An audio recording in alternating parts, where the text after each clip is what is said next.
So, okay. Do I? So we can start. Can everyone hear me? Because I've got it on. Ah.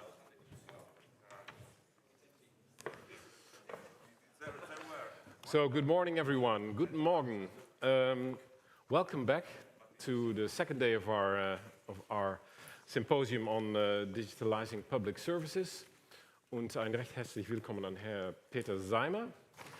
Die wird später nochmals sprechen heute. From the member of the State Parliament of the Baden-Württemberg for the Green Party. In einigen Momenten werden wir schalten nach Roberto Viola, the DG Communication Networks Content Technology at the European Commission. But just to also inform him and, of course, you, a bit of what we talked about yesterday. We've learned that during the several crises we had in the last few years, the public services really had to step up to the plate, change, adapt to changing circumstances. And in a lot of circumstances, digitalization played a key role in that process of enabling to counter the challenges of the crises that were there, such as, for instance, COVID, or the crisis Ukraine is posing currently, or the energy crisis. That said, there was also the worry that sometimes digitalization has not a very positive effect on the human factor regarding work. So that really is the challenge we're facing here. And as said yesterday, we talked about the increasing importance of public services, especially when there are so many crises. And today we want to focus a bit more to take this arc onto the digitalization. How can we create the public services of the future? And we did have some ingredients already mentioned yesterday, for instance, by Audrone from Visionary Analytics. And how can we do that with help of digitalization? And the final words yesterday were from Mr. Hager, Klaus Hager, and he said, in this era of digitalization, it's also important for citizens to know this is the place where they will help me, and this is the place where there are people. So the human factor is still crucial for delivering public services. That said, I would love to contact Mr. Roberto Viola, as said, the Director General of Communication Networks, Content and Technology. He's already online? Ah, perfect. I can't see him here, but I understand that I might even talk Dutch with him because he spent a lot of his career in Noordwijk, quite near to my living quarters for a long time. So that's nice to hear. Mr. Viola, I don't know if he can see I don't know if he can see me, but good morning. Good morning, Mr. Viola. I just mentioned that we could even speak Dutch because you spent such a long time in Noordwijk.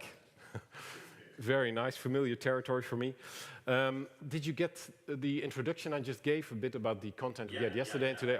Perfect. Then the last thing, because you'll be talking about technology at the service of citizens and workers, and of course that's very interesting to our public here. But as a further small introduction, you could say that Mr. Viola is perhaps the mastermind of the whole digitalization initiatives from the European Union. So we're very glad to have you on board as a speaker. And that said, I would love to give you the floor and to hear your speech on technology at the service of citizens and workers. Mr. Viola. Thank you very much. Thank you for your kind words of introduction. And good morning, everyone. And many thanks to have invited me to say a few words. First of all, I want to say that I fully subscribe what you said. I mean, the last three crises, I mean, the pandemic and now the aggression of Ukraine, has really tested our ability to use digital technologies for people.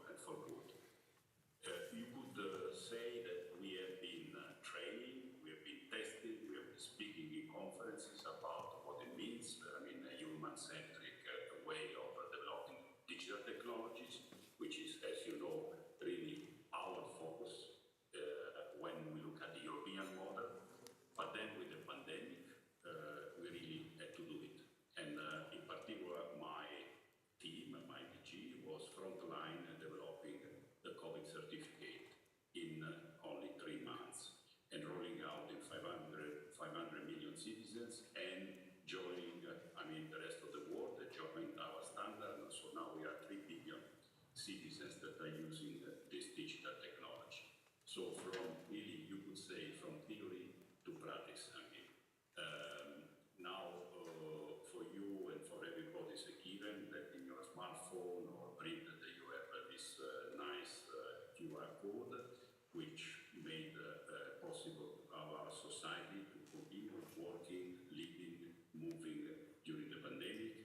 But that what is behind are years and years of working together in digitization. So the first lesson learned, which I want to bring and then generalize, is that clearly we need to, when designing digital technology from the outset, we have to think at the citizen and we have to see how they are going to use it. And we have to think that designing Spanish or Italian or German solution will not work. The digital world, as we know, it's global. Europe, compared to the world, it's an important place. We are the largest market in terms of value of the world, but still small. So we need to be looking at digitization. We really need to be one. And that's the lesson of the COVID certificate from the outset, common standard in terms of the digital system that is behind, which is a digital signature system with keys, a system that allowed me to read the German COVID certificate in the Azore Islands. The point being, when looking at digital, the first thing we have to look at is a European solution.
is the evolution of the digitization around being a citizen. And what about the evolution of what the same citizens at work can do, should do, and what, I mean, when looking at the relationship within people at work and people which control or, I mean, have authority on the workers can do. And this is about making sure that the concept of human at the center, which is the European concept, human that can choose, human that should be respected, it's also very clear and rooted and planted in the digitization of the workplace. The first and important element is looking at all the systems that allow the workplace to be more, I mean, reacting a little bit faster when it comes to use of data, a little bit more cooperative when it comes to use of social media, a little bit more flexible when it comes to the idea of using also remote smart work. All of these clearly are blessing for the society. I mean, the fact to have more flexibility in the workplace, we have seen it because of contingent reason with COVID, but in general, it's a good idea in terms of having different dimensions in our life, which before were not possible. Sometimes I call this the kind of zero distance society, where basically distance doesn't really count when it comes to the workplace, and people can do things and move around, I mean, a bit more freely. Of course, certain category of workers can do more than others, but in general, the flexibility is a benefit for everyone. When it comes, for instance, to the use of artificial intelligence, clearly artificial intelligence can help optimizing the way, I mean, we use data, we interact with different systems, we relate to customers and stakeholders at work. And also, when looking at recruitment or performance evaluation, there might be some important advantages to have a much more objective system, not really linked to the bias that one or the other person could have in evaluating the performance of another person. However, and that's the core of the human-centric approach, in our artificial intelligence regulation, in our directive on platform workers, we wanted to make clear a few things. First of all, that there's a clear risk linked with the use of artificial intelligence at work. For instance, using artificial intelligence in selection processes might have bias. And so whoever has the intention, that's the legislative proposal we have made, to use such a system in the workplace must make sure that those algorithms are certified and a proper impact assessment is done of what, I mean, are the elements that constitute the algorithm. So first of all, a duty to explain the algorithm. Second, duty to actually provide an explanation where the data that have trained the algorithm are coming from. Third element, to make sure that all the constituencies around utilization of data, privacy, security, security from cyber attack, everything is respected. And last but not least, the algorithm does not show any type of bias towards particular categories of workers and people. So, in other words, there are algorithms in our proposal for legislation for artificial intelligence that we consider high risk. And in this category, for sure, it falls whatever algorithm is used in the workplace, especially for management of the selection. Another element in the workplace is that the use of artificial intelligence shall be discussed with the organization that represents the workers. There should be an explanation given and a discussion about, for instance, using performance algorithms when it comes to measuring the output of workers. We did not want to introduce any form of prohibition because, as I said, I mean, every more efficient workplace, it's also in the interest of everyone because clearly increasing the production, increasing the output generates more work and more opportunities, and also maybe less bias compared to human beings in certain circumstances. But at the same time, there should be a proper discussion, evaluation, a proper explanation given. Another important element in the workplace, in this connected workplace, is the right to disconnect and the right, I mean, to actually live in a sphere which is your private sphere, that nobody can disturb you. To that extent, we are at the last stages of something that you can call the digital constitution of Europe. It's the solemn declaration of the digital rights of European citizens, where basically we are creating a charter of digital rights, which the three European institutions, the European Parliament, the European Council, the European Commission, will sign. It has not a legal value per se, but it's the social contract of Europe with its citizens when it comes to the digitization, because it will contain all the elements which are about spelling out clearly what it means human-centric. And one of the elements when it comes to workers is clearly the right to disconnect. In this zero-distance society, actually there must be distances at a certain point in time. So once again, the use of internal social media systems that allows workers to connect and people to, I mean, express their opinion are forms of democratization of the workplace, are forms which are interesting because everybody has a voice and everybody can participate to teams, co-create and work together. And doesn't really matter what is the function. I mean, this kind of ways of including workers to the life of an enterprise can be done at all levels. High skill, lower skills, or high specialization, lower specialization of work. But that must be the moment where you can say, I now switch off. And this is very important for the integrity and the wellness of all of us. I mean, probably in our life, we experience every day that we have this compelling need to look at the smartphones to the point that sometimes my daughter tells me, but what we were doing exactly when the smartphones were not there? And sometimes I say, well, maybe we were talking a bit more. So the right to disconnect is an important element. Another very important element looking at the overall picture is to make sure that the work environment is protected from cyber attacks, is protected from any form of malicious intrusion, which could also result to loss of personal data. Clearly, this is quintessential when you look at sensitive services such as healthcare services, but it's important everywhere.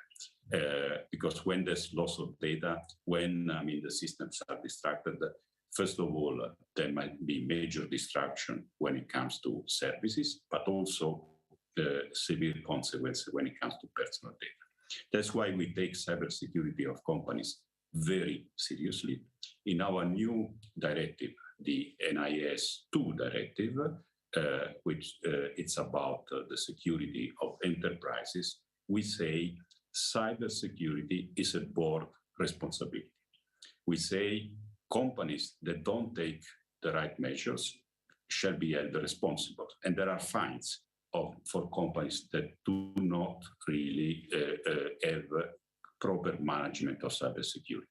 Of course, also in cybersecurity, as we have done for what concern AI, there are different companies, and different degrees of risk. You can imagine that companies distributing electricity or water are very sensitive companies compared to companies which are, for instance, in the chemical production. So there's a gradation of responsibility, but still cybersecurity is a basic responsibility of each and every company. because the consequences for the society, for the people, can be really important. The last element I want to convey to you, it's about skills.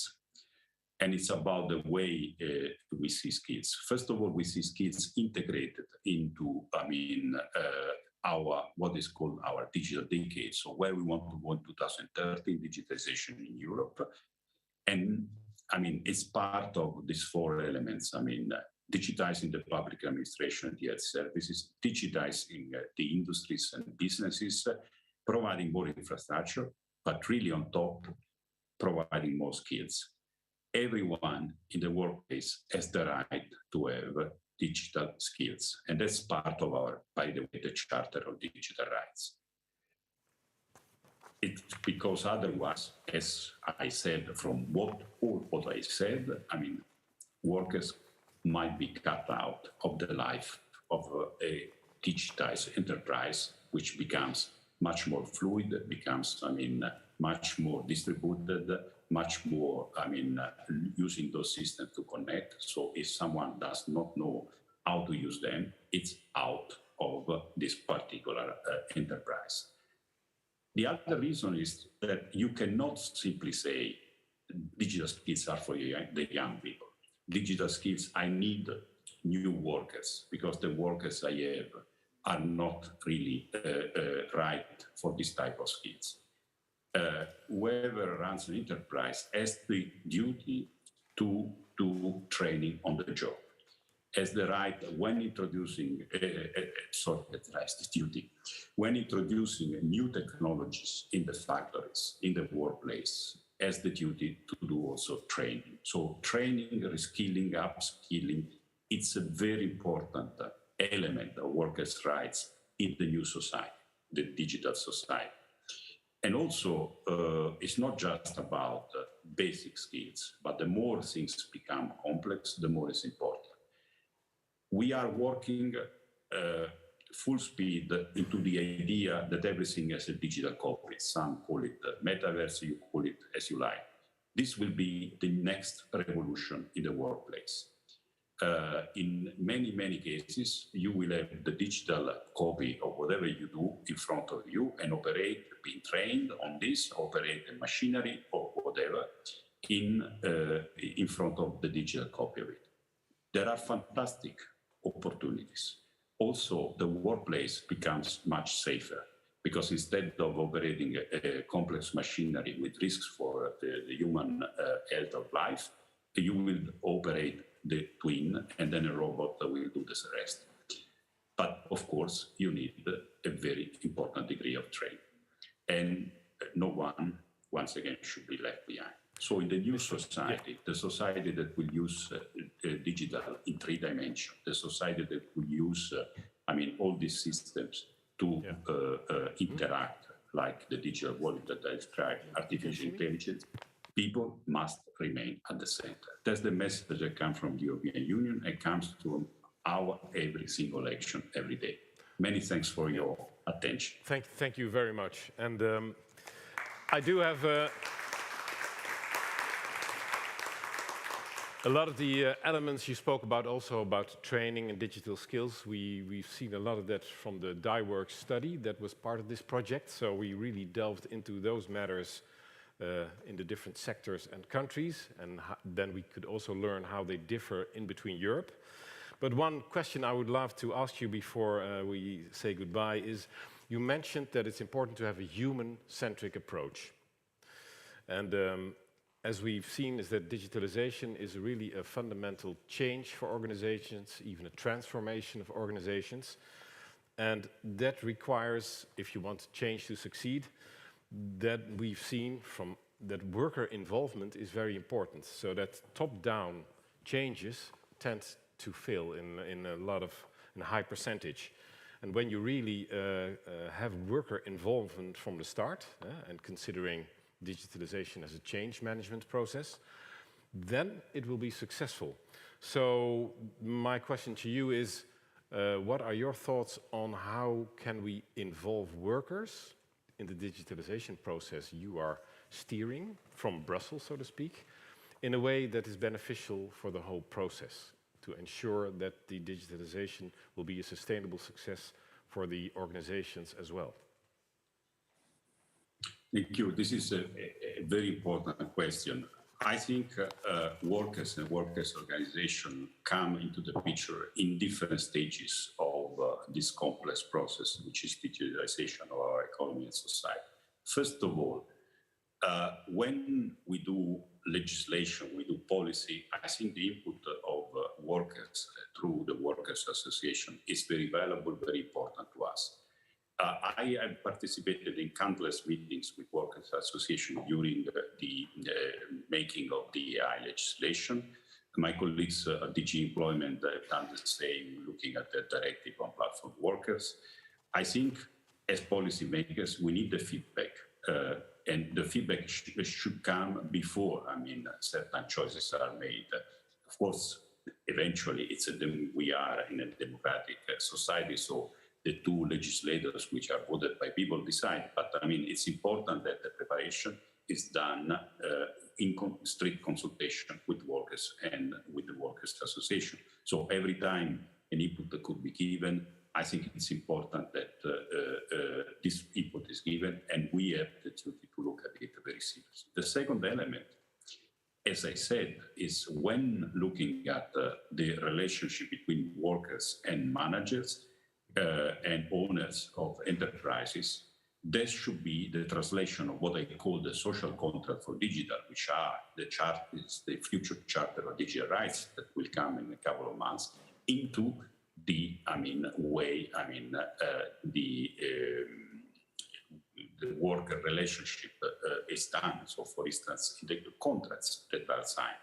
So the right to disconnect, the right to privacy, the protections when it comes to cyber attacks, the issues about the use of new tools in consultation with the Workers' Association. All these elements are then spelling out in a much more concrete way what it means human-centered approach. So there must be, at a certain point, a contractual, being in the social contract, being in the working contract, there must be a translation of all of this into the relationship between the two parties.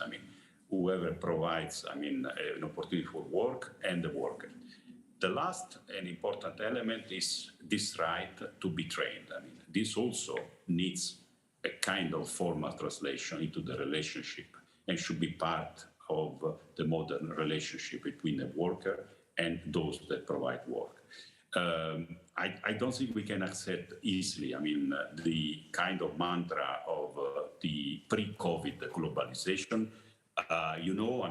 We have to optimize, we have to change because, the work is global. Unfortunately, COVID and now the war has explained to us there are many things that we need to do locally. And we better be much more resilient locally, because otherwise there will be terrible consequences for our society as we are experiencing that every day, unfortunately, these days. So that means that the globalization 1.0 is over. Now we are in a different society, a society which is more reflective, a society that must have learned from the errors of the past. And one of the errors of the past is not have considered the importance of people into the equation, which is called technological transformation. Thank you very much. And I'd like to have a big applause for Mr. Viola, and thanks again from Constance. Thank you. That's it. So, a lot of input and a lot of also good insights into the thought processes and the ideas that are coming out of Brussels. And if I understand it correctly, it's also a challenge for trade unionists to really step up to the plate and not only accept the invitation to contribute to the whole process, but to really be active and be heard in this aspect. And to go further along with the hybrid character of today, we'll have a relatively short video of Mr. Joost Korte about ensuring decent working conditions during and after the digital transition. So hopefully we'll get an insight into exactly what are the ideas that are living within the European Commission on decent working conditions, especially during and after the digital transition. So that said, Mr. Joost Korte will be here on video.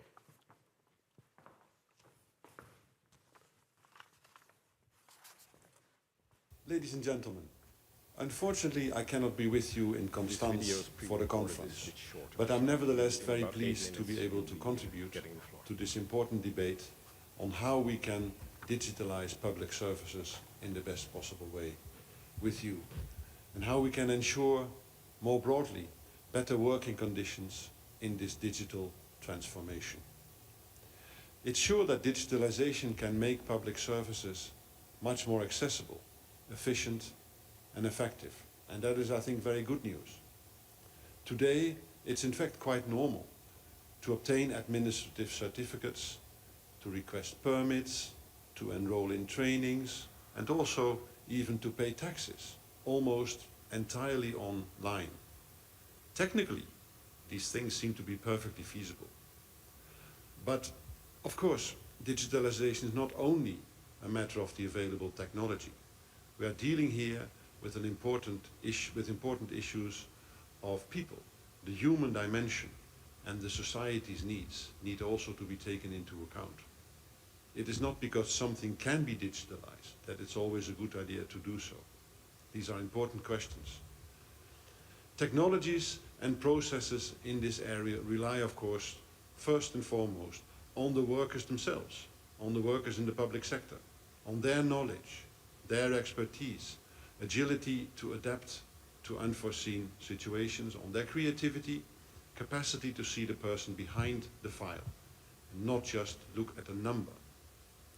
Of course, jobs and tasks have profoundly changed already as a result of digitalization. This is a broader societal debate that's taking place.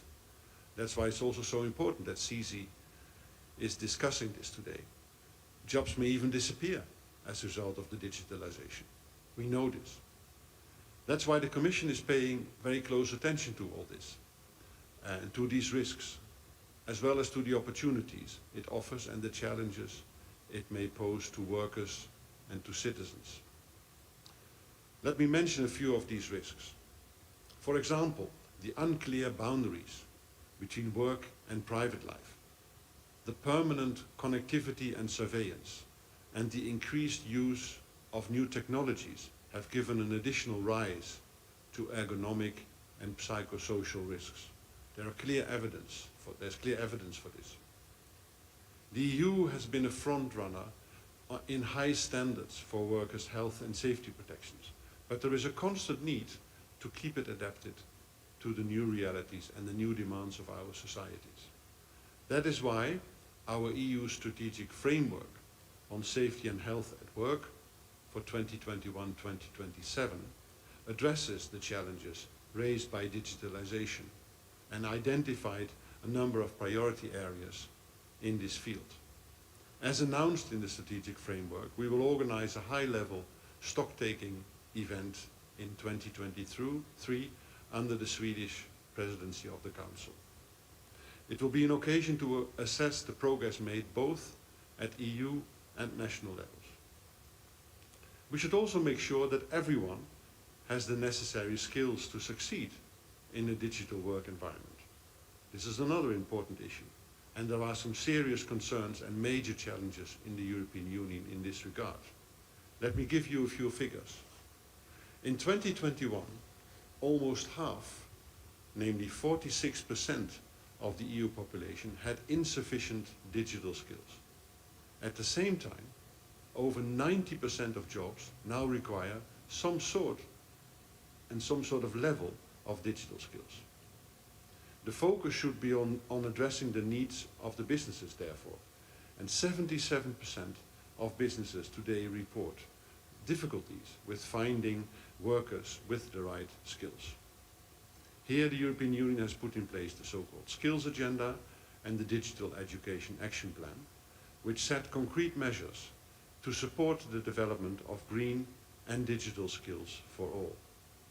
EU funding, such as the European Social Fund Plus, the Recovery and Resilience Facility, and Erasmus Plus, will be key to putting all these ambitions in motion. The proposal of President von der Leyen to make 2023 the European Year of Skills is a political recognition of the enormity of the challenge and a political recognition that much more needs to be done at all levels, and to help member states reach the Porto target of 60% of adults taking part in training at least once a year. Today the figure is below 40%. So to get to 60% of at least one training per year per worker is an enormous challenge, which we can only achieve if everybody works together. Finally, and as I said at the start, there is a big question to be asked. That's why I'm so happy that you're going to discuss these questions today at your conference. It is not because something can be digitalized that it is always a good idea to do so. It's only once you truly understand the details of a job that you realize that many parts of it perhaps can never be digitalized, and that there is always the need for humans to intervene. The machine cannot take over many things, and I think that is a particularly important question in your sector. This leads to a very important point, with which I will conclude. Transformation processes can only be successful if they are inclusive and participative. And this is very, very true for the digital transformation. All workers must therefore have a voice in this transformation. They can offer real-world, real practical insights that are key to success. And that is why I'm so happy that CESI is participating in our project on the digitalization of public services, and that you do this conference today. Social partners are essential in this respect, and the Commission will continue to support them in their endeavor. I wish you a very successful conference, and I look very much forward to hearing your conclusions. Thank you very much.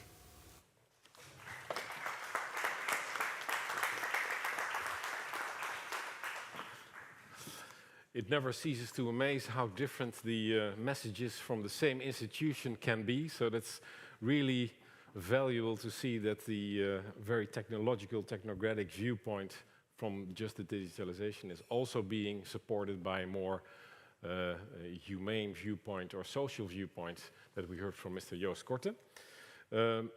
We've learned a bit this morning about the perspective from the European Commission, and that's of course on a policy level. Before I go ahead, I would ask you, Jan, could you put up the slide for the Slido? Thank you. Before we go on to the next speaker, just a reminder, friendly reminder that you can pose your questions via the Slido app. Just go to slido.com, fill in the hashtag, and you can pose your question also in your own language. We've got translation covered. And should it be applicable, then we'll introduce it later on in the panel, for instance, and the Q&A sessions, just like we did yesterday. That said, now I'd like to invite Mr. Peter Zeimer to the stage. He'll be taking us along a more concrete example with towards a more digitalized and sustainable public services with the case of Baden-Württemberg. And that's something I'm very curious to learn as to. We've talked about all kinds of strategies and policies. Now, how do things actually work out? Yesterday, we had Frau KONZIL with her experiences regarding the city of Constance and digitalization. And now I'd like to very much give Peter Zeimer the floor. He is, as said, the member of the State Parliament of Baden-Württemberg for the Greens. Peter Zeimer.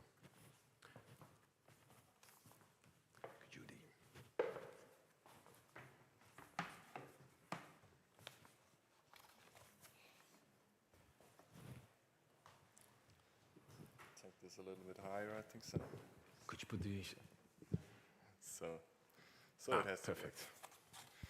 So thank you, Mr. Mulligen, and good morning, dear guests, and especially to the international guests and Mr. Heger as the Secretary General of the CESI.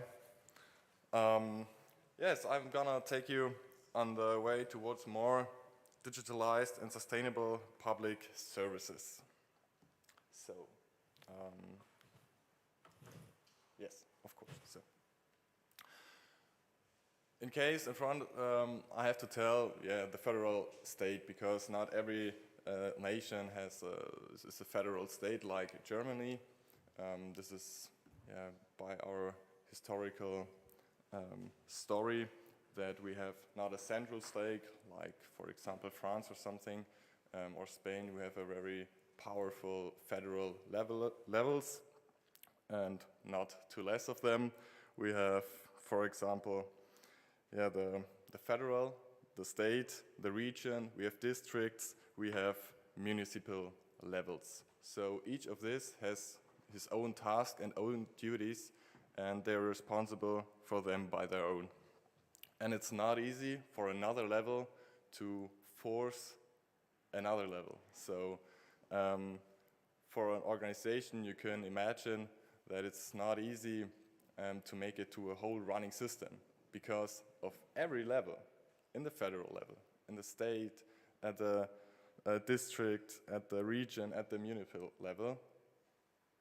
In each level, there is a political critical mass. So we have the federal parliament, we have the state parliaments, and in the regions, we have also a kind of parliaments. So, but what's the special thing about digitalization in a federal state? It's that it's really important that every level has to do its own task, its own duty. Because if it's not happen, and especially the top tier level, the federal government, if it's not giving us binding standards and some basic services, the whole system will not running very well. So I think it's no secret that we have some issues here in Germany with the digitalization. I visited 3 weeks ago Finland and Estonia, and it was, for a German politician, very overwhelming how progressive the public services are.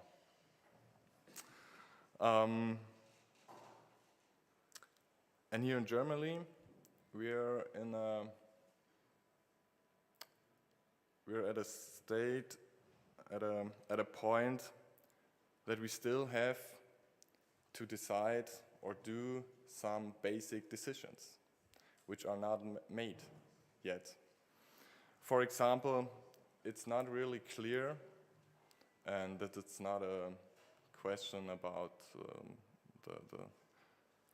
the party, if you're green, if you're a social democrat or a Christ democrat. That's not the point. We still have the question, the basic decision, the basic question, for example, do we use open data or not? And for which space in the public services? Do we want to have our own data sovereignty? And do we want to have it in Europe or in Germany? Do we want to have it central or decentral organized? So if you hear this, and you can imagine where, at what point we are and which long distance we have to go, because these are very, very basic decisions which are not really already made, because we're a little bit unsecure. But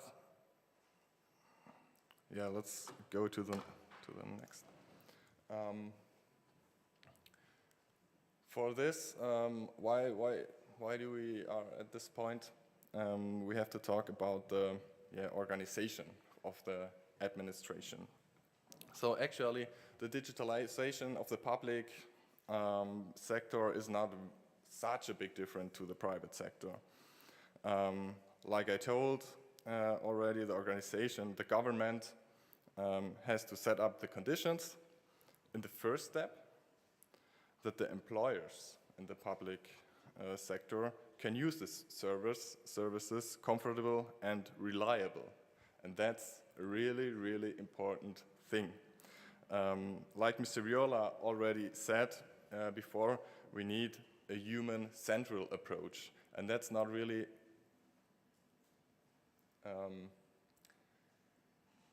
that's not always the case in the public digitalization.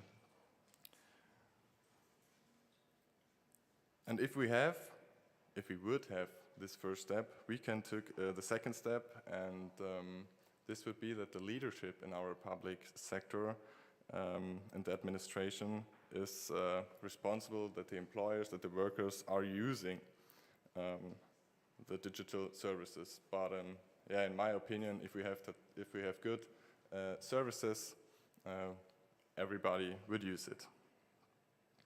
But our problem is that we want to take sometimes the second step before the first step, and as a result, we have not really good digital services, which frustrates both sides, the employers and the citizens. But yeah, what did we do? We did in Germany we call it Onlinezugangsgesetz. Yeah, it's a really nice law. Maybe translated, it's an online access law. But that sounds actually really good. But and the online access law has a good intention, but it also has some issues because we have some really basic decisions not already made.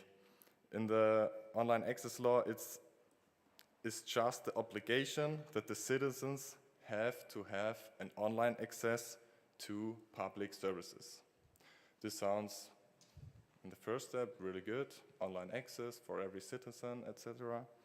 But if you look into this law, it's enough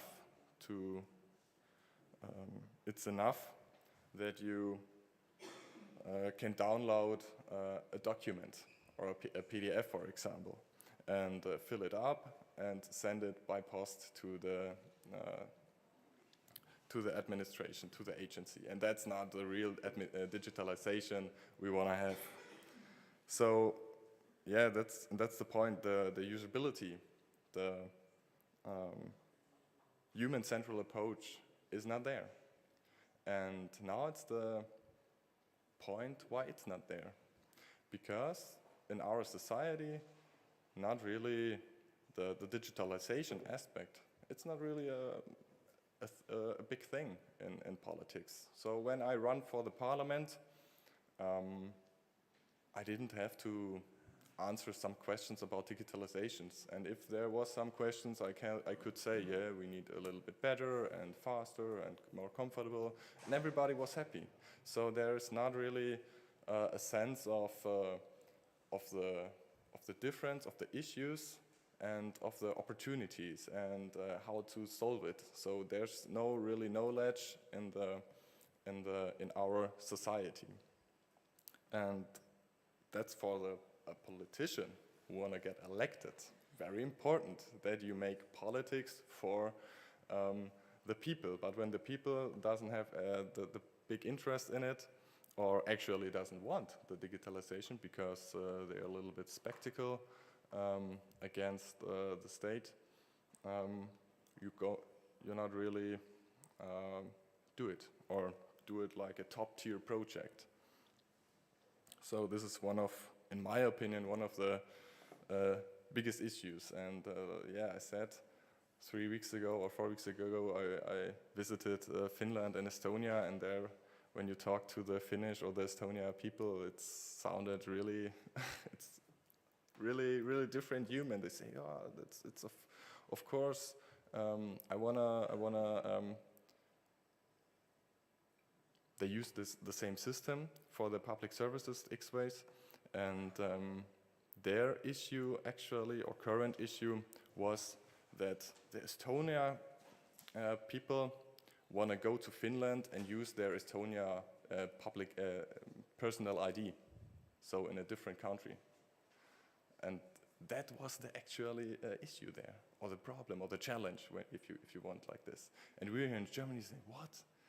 Digital services with German data in another country? It doesn't work here in Germany. So, damn, how it's working like this? And but this is another mindsetting. This is another focus in the society, and the result, for example, in Estonia, is really, yeah, you can look at it. In 1995, there was a GDP from $11 billion, and now 25 years later, they have a GDP of $55 billion. So they raised their economy about 500% in 25 years. That's really, really good. And you can see what digitalization is able to do.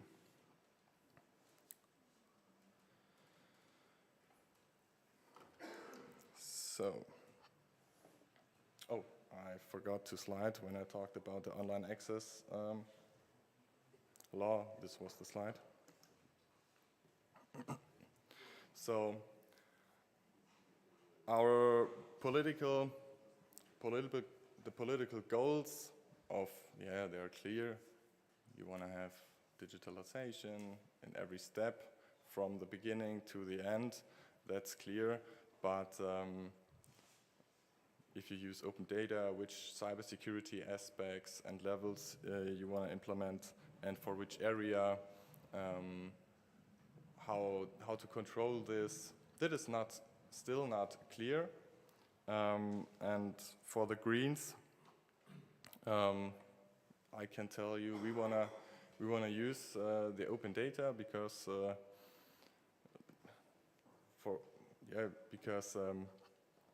it's a little bit different for me to explain this in English, but I will try it. Ich mache es auch gut, dann mache ich den kurzen Aspekt auf Deutsch. Naja, bei Open Data macht man sich eben nicht abhängig. Na, also wir sehen das jetzt zum Beispiel 2025 hat Microsoft Office angekündigt, On-Premise-Lösungen vielleicht nicht mehr so zu supporten. Und dann steht man eben da, dann hat man seine ganze Verwaltung darauf ausgerichtet, mit diesem einen Produkt, was eben nur dieser eine Anbieter gewährleisten kann. Und wenn der plötzlich seine Geschäftsbedingungen ändert, ist man vielleicht auch sogar als Staat einfach zu klein und ihn zu zwingen, zu sagen, wir wollen weitergehen. Und dann steht man da mit durchdigitalisierten Prozessen. Wir haben hier in Deutschland Tausende von Anwendungen und von Fachverfahren. Und die mal geschwind auf ein anderes Produkt umzuswitchen, ist eben nicht ganz einfach. Und deswegen ist dieser Open-Data-Ansatz, denke ich, auch der richtige. Allein schon auch aus dem Grund der Datensouveränität. Hier kann ich natürlich auch gewährleisten, dass die Daten hier im europäischen oder im deutschen Raum, wenn man das möchte, mir persönlich reicht da der europäische Raum, dass sie dort bleiben. Und das ist auch ein Grund, warum wir tatsächlich diese Datensouveränität, warum die so wichtig ist. Das ist im Grunde noch eine der letzten Chancen, tatsächlich im Digitalisierungsbereich vielleicht noch den ein oder anderen Hyperscaler oder High-Performer, sage ich mal, aufzubauen, weil wir haben ja bislang zwei verschiedene Modelle, das einmal das amerikanische und einmal das chinesische Modell. Das amerikanische ist keine geschützten Daten, jeder kann machen, was er will, sprich die Big Four haben im Grunde, kennen die Bürger und kennen die Menschen sehr viel besser als die eigene Regierung. Können sie natürlich dementsprechend auch manipulieren. Ich denke, was da alles passiert ist mit Microtargeting im Wahlkampf, mit Cambridge Analytica und so weiter, das ist allen bekannt. Und das chinesische Modell, ich glaube, dafür muss ich auch in dem Raum hier nicht allzu sehr verlieren. Dieser Überwachungswahn, den will auch niemand.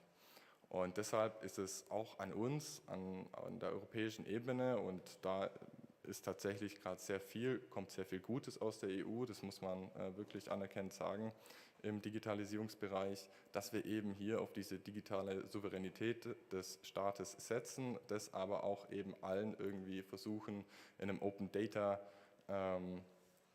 Gedanken zur Verfügung zu stellen und nicht eben nur ein paar wenigen Auserwählten.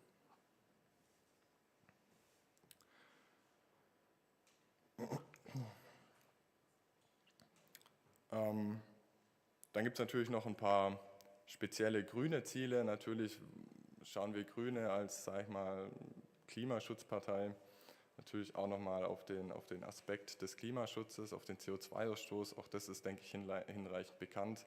Rechenzentren, Stromverbrauch ich sage jetzt mal von dem Internet ist nicht unerheblich. Bei Bitcoin hat es, glaube ich, jeder irgendwie mitbekommen. Jetzt sehe ich schon die kleine Uhr da laufen. Das heißt, ich darf zum Ende kommen.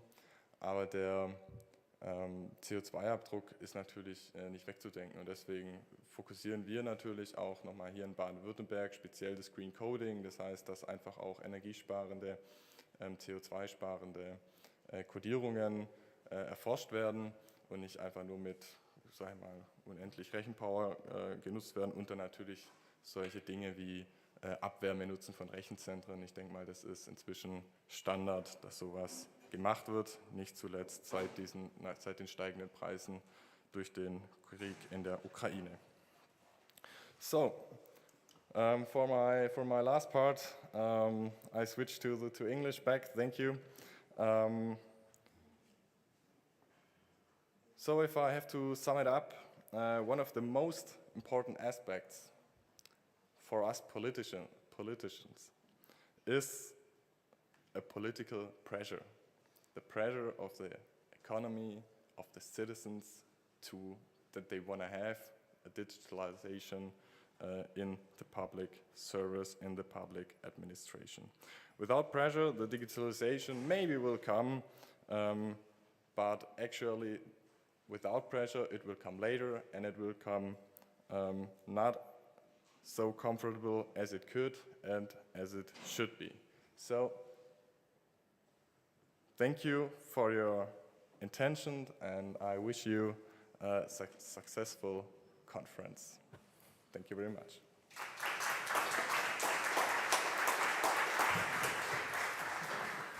Vielen Dank, Herr Seimer. Bleiben Sie stehen. Ich möchte gerne auf dem Podium bitten, dass Sie da bleiben. At this point, we'll be having the first of the two panel discussions of today, and I've asked Mr. Seimer to he's one of the panelists here, so do take a seat. By the way, your speech also highlighted an issue. Your speech, yes, no problem, just get the wire. Mr. Seimer also highlighted the same issue as Mr. Karajs did yesterday, and we talked also about the same issue yesterday at the dinner, is that there also seems to be a knowledge deficit within the leadership and the politicians regarding these issues. So simply they're, let's say, deciding on issues they simply do not have the required knowledge for. And that's also one of the problems we're seeing all throughout Europe. So it's good to hear, well, not good, but it's a validation of what we heard yesterday, that there's still a lot of work to do regarding the leadership in Europe and getting them up to speed regarding digitalization and human-centered digitalization. That said, we'll now continue with the panel discussion. And I'd like to call to the floor, well, Mr. Andrea Glorioso. He will be with us online. Ah, he's already there. Ciao, Andrea. Hi, you can hear us? I can, I hope you can hear me. We can hear you perfectly, thank you very much.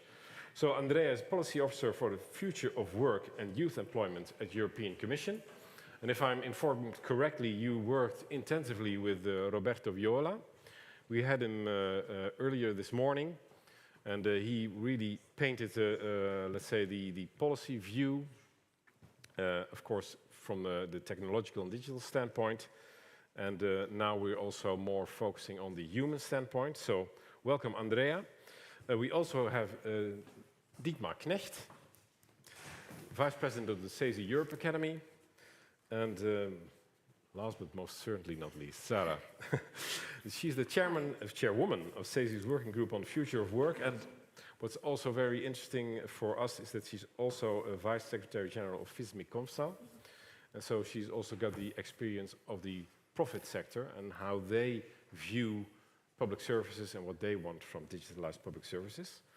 Within this panel, I'd like to give each and every one first some 7 minutes to reflect on the theme, creating public services of the future with the help of digitalization, and to give your predictions and expectations and perhaps even warnings from your own viewpoint. And that said, I'd like to start with you, Andrea. Is that okay for you? I'm looking down because you're on the monitor down here. I also see myself, that huge monitor behind the other speakers. Okay. So I'd like to give you first the floor, and just if you could give your thoughts on the subject in some 7 minutes, that would be great. Absolutely. I would probably not even need the 7 minutes, even though I'm Italian, so I speak a lot, but I will try to be very brief. And perhaps I would like to start by, well, first of all, yes, confirming that it was very interesting for me personally to hear the remarks of Director General Viola, Roberto Viola, and Jos Corte, because Roberto Viola was my Director General until not long ago. When I was Policy Officer in DG Connect, and I'm now a Policy Officer in DG Employment, so still at the European Commission. And then I heard my new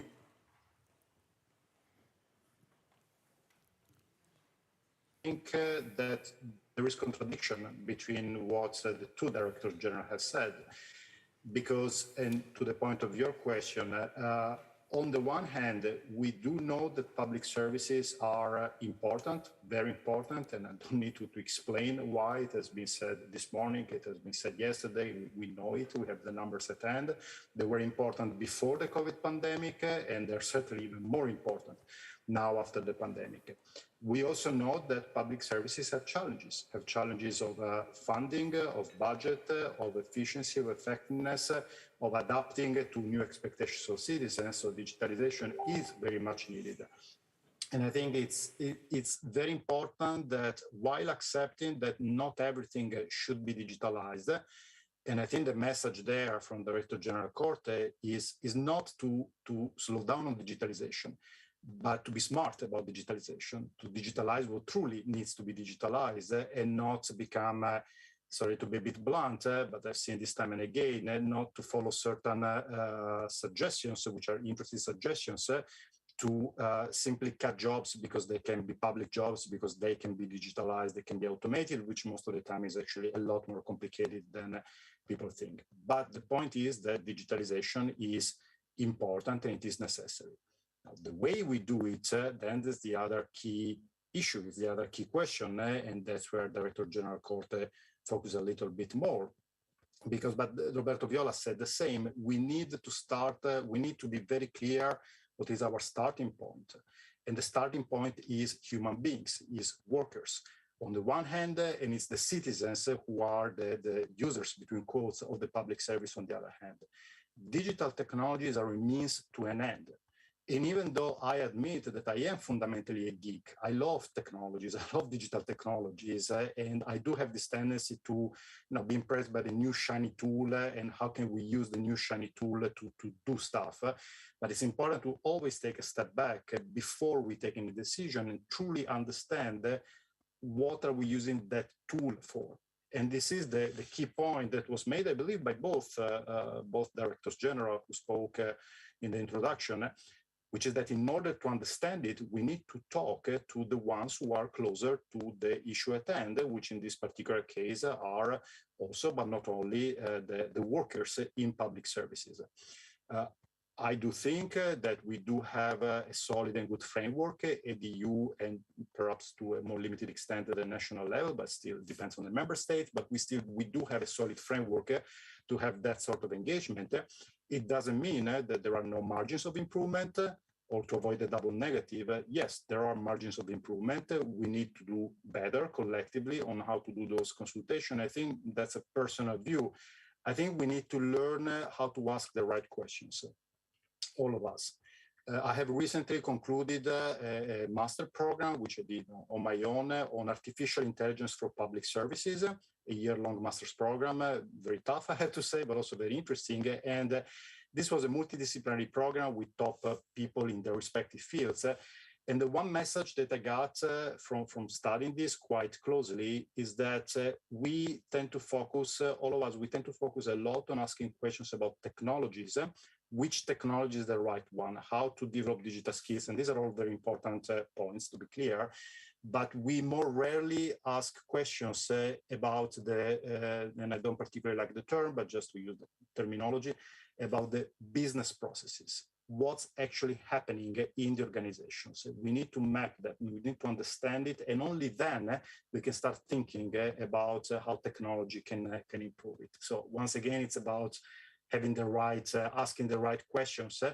and of course also having the framework in order for these conversations to take place, which, truth be told, is not happening everywhere at the same level with the same kind of involvement, etc. We can be better, but let me conclude on this point, and this is not because I work for the European Commission, but I think it's because we need to be clear-eyed about our limits, but we also need to pat ourselves on the shoulder when as Europeans we do something right. You know, I lived abroad, I work extensively in the US, I've been in other parts of the world. The kind of model that we have in the US, especially when it comes to public services, is quite unrivaled, it's quite unparalleled. It's very difficult to find the same kind of involvement, the same kind of attention to public services that we can find in the European Union. Again, it doesn't mean that everything is right, but from time to time, it's also good to keep in mind that not everything is wrong either in the European Union. And with this, maybe I will shut up and I will listen with pleasure to the other panelists. And by the way, I'm very sorry that I cannot be that in person. I cannot be there in person. I would have loved to, but unfortunately, it just wasn't possible for logistical reasons. But thank you for inviting me anyway. Thank you very much, Andrea. If I might be if I like to condense what you said, is very important just to consider technology a means to an end, and to have a focus not on the technology itself, but on the processes underlying it. And there's also this saying that Darwin always favors the prudent first follower and not the ones who just blindly raise your head. And so that's taking the step back is crucial for creating, in this sense, also the public services of the future. Thank you very much, Andrea. That said, I'd like to give you the floor now, Sarah. And we talked a bit in front, so you've got the dual experience from the profit and the non-profit sector. So very curious to learn your views on what kind of public services we will need in the future, and especially the digitalization aspect of it. Well, first of all, thank you for having me. And what I would like to say, which is important, is what we were saying before as well, technology is a means to an end. So digitalization as well is not an entity that has a consciousness on its own and it's moving on its own. We are the one moving digitalization, so the people are. So I think what we need to do is clearly understand that workers, leaders, employers, social partners need to step up and decide which way we want to bring technology and digitalization and how much we want to digitalize and where we want to do it. Mr. Viola was saying before, we need a universal approach. That's very sure for the public sector, because the public sector is universal. It's for everyone. It needs to be accessible to everyone. But we also need a tailor-made approach. Not one size fits all, fits the workers, because workers and businesses have their own needs. And us as trade unions need to step up and actually see where the risks lie. We need to map out where the risk of digitalization, of skills that are needed. Sometimes we need to state the obvious. For example, when we're talking about young workers, just because they're young, let's not assume that they do have the digital skills. Because they can use a phone doesn't mean they have the digital skills to move towards or use certain softwares or platforms. So we need to pay attention to focus, and let's not be superficial about the risks of technology and the need of training and long life learning. So that's one of the main things. Sometimes we need to state the obvious, and sometimes when we are representing workers and we need to try to understand that there are needs that we need to respond to, but there is also fears. And when there is fears, obviously sometimes there is a sort of resistance. And us as trade unions, I think we need to guide them and understand where there is a certain need that we need to respond to and where the fear comes in. And when there is fear that comes in, we need to actually take them by the hand and help them take the leap towards a better working condition that they might not see firsthand, but that will be there in the future. And I think that there is good things that the public sector actually can learn from the private sector, because digitalization happened at a different pace in the private sector. It was already going on way before COVID. And the public sector can learn from that, but in the need and the urgency to actually keep up with the pace, they need to be careful not to sort of, let's say, put it in simple words, make a mess and go all over the place. I think we need a clear vision. So yes, we need to talk, we need the plan, we need to plan the processes, and that's what we've been doing as trade unions with the businesses in the private sector. Let's plan our tailor-made process to move towards digitalization and make sure that the workers do not pay for the digitalization, but they maximize the opportunities that are there, because there is a lot of opportunities, especially in trying not to leave anybody out. I mean, digitalization actually makes work more accessible to workers. I'm thinking about people with disabilities and, people in need. It actually makes sure that they can have a job and they can work at the same level as everybody else does. So there is great opportunities, and we need to make people understand that. And I think we need to step up as trade unions. So. Again, I've heard some very relevant, I think, insights for today also as well from you, Sarah. It's an invitation to step up for trade unionists and to not be naive, be knowledgeable. That's why I think this DAY work study is so important, that this really gives the in-depth knowledge trade unionists need to be able to be heard more effectively, especially because one size doesn't fit all. And that's, of course, what we've also talked about, is that because digitalization has a large impact on people, it always triggers fear. Transformations do. And you have to guide people through the fear. And that's why a strategic plan, a change management plan should be in place.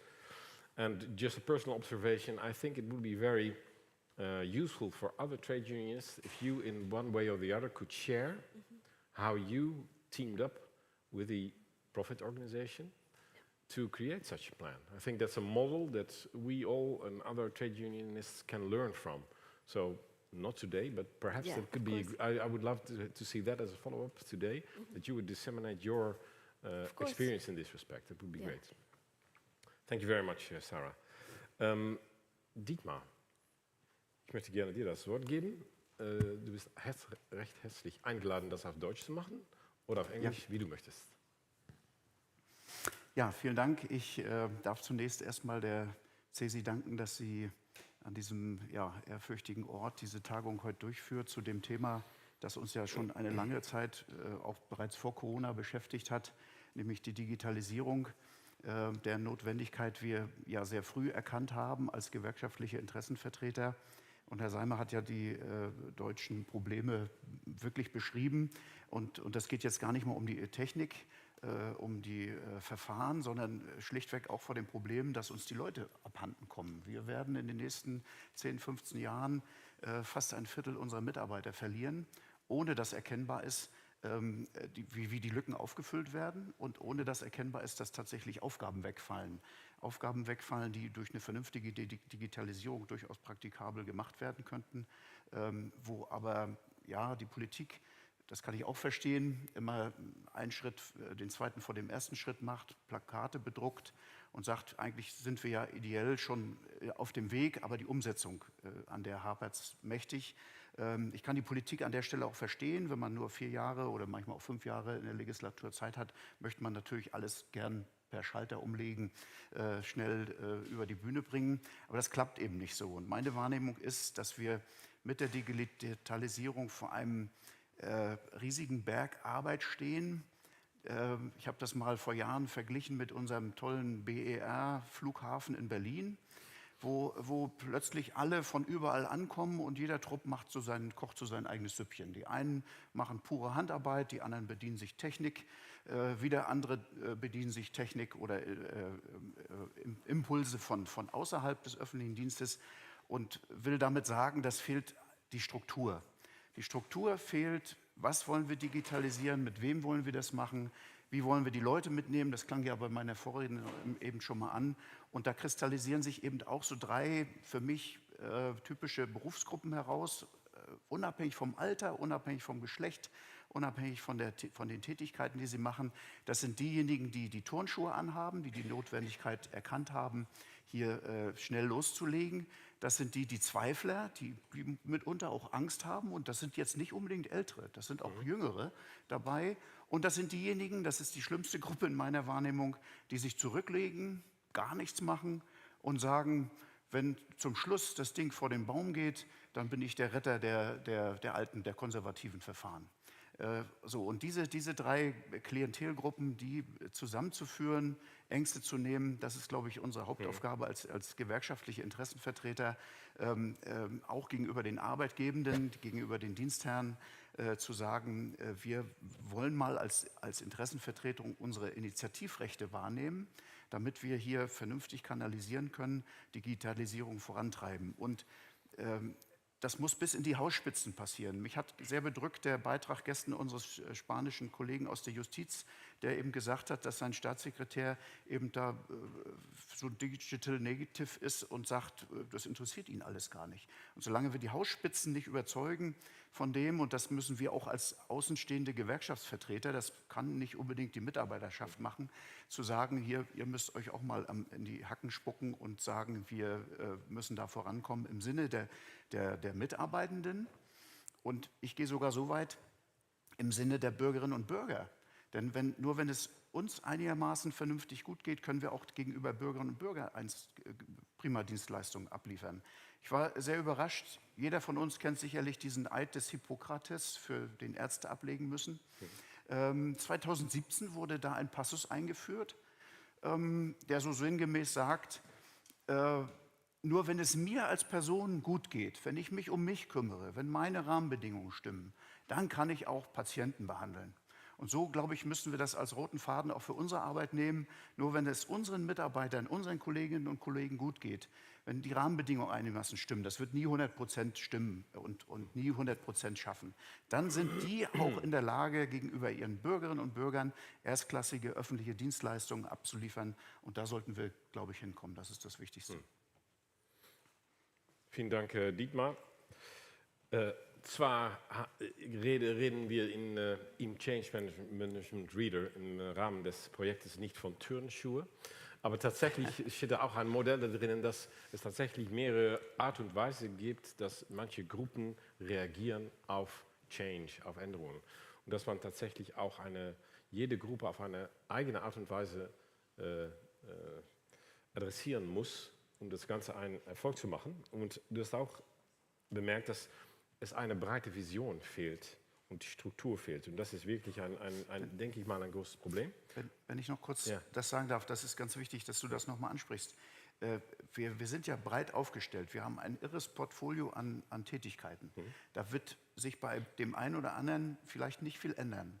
Aber bei bestimmten Leuten, das ist auch das, was du gestern sagtest, da müssen wir auch so ehrlich sein und sagen, wir wissen nicht, wo du 2030 bist. Nee. Wir können nur diesen Weg dahin vernünftig gestalten, dass du zufrieden bist, dass deine Rahmenbedingungen stimmen, dass die Bezahlung stimmt. Und dann erwarten wir auch, und dann kann man auch erwarten, dass der Umschulung macht, lebenslanges Lernen, diese Stichworte, die erfallen. Ja. Also so ehrlich müssen wir als Gewerkschaftsvertreter, glaube ich, auch sein. Ich denke auch, dass es ist nicht nur eine Frage, dass man sich anpassen muss an Digitalisierung. Nein, wir müssen alle lernen, wie wir uns anpassen im Generellen. Denn das Anpassen wird ständig dabei sein. Change will always be there. And to put it in English, it's not just change that is indicative of these days and these ages, but the speed of change is only increasing. So knowing how to adapt and moderating our own feelings toward the respect and keep on adapting is a crucial, also a crucial skill we all need to develop, because no one can predict, given the speed of change, what the world will look like in 20, 30 years. So we all need to develop the skill of how to adapt and how do we deal with our own insecurities, with our own feelings, the fear you mentioned. Those are all also things that are very, very valuable. And the last thing that you said, Dietmar, that I also liked is the image of the, we went here, of course, by plane, is that you first have to put on the oxygen mask for yourself before you can help one another. And that's also, I think, indicative of this issue. In order to deliver good public services, the organization themselves have to set the right example. And also the invitation we talked about yesterday, that's also an invitation for trade unions themselves. They also have to set the right example in order to really be an effective supporter for the members. So already a lot of, I think, very valuable insights. And finally, I'd like to give you the word again, Peter Zeimer. You've heard one of the discussions, very curious to learn as to your vision on the topic. Thank you. I think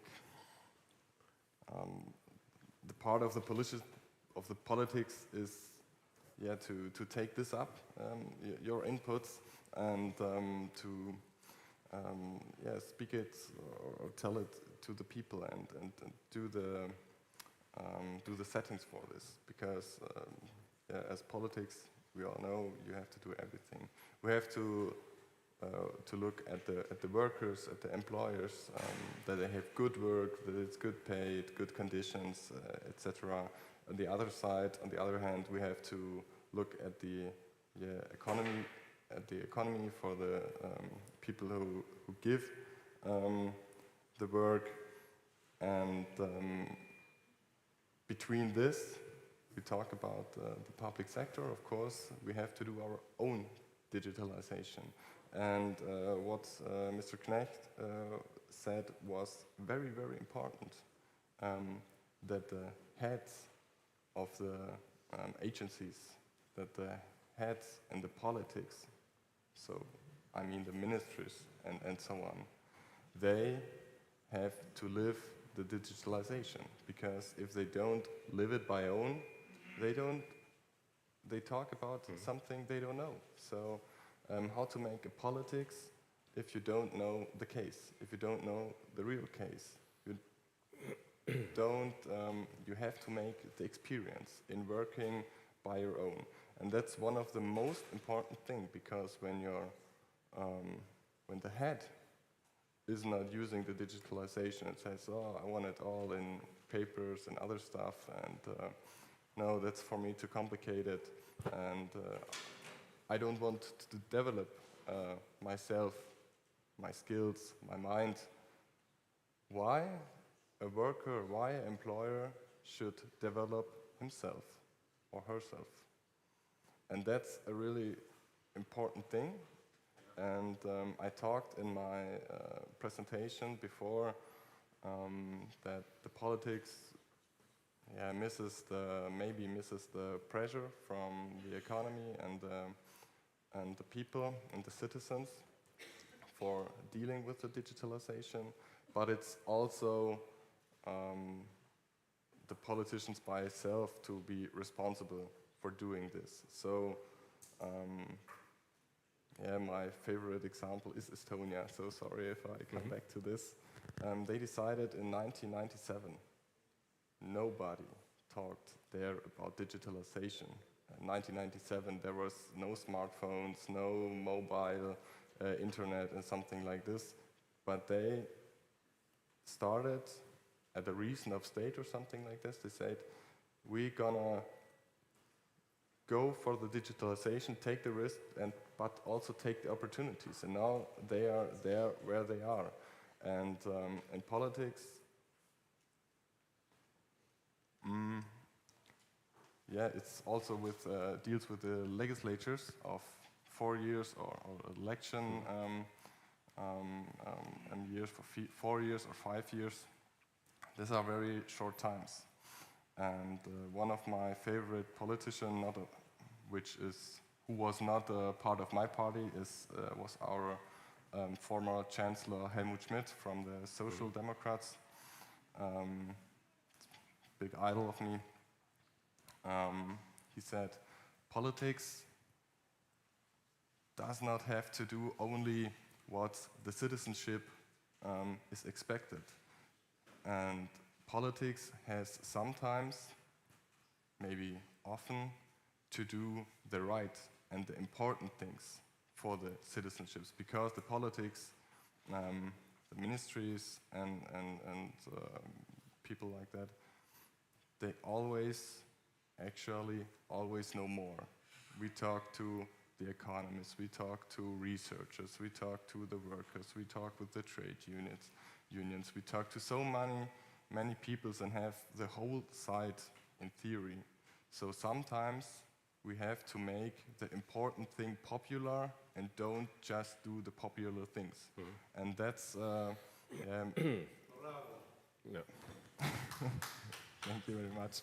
And I think that's a really, really important thing. And maybe that's also especially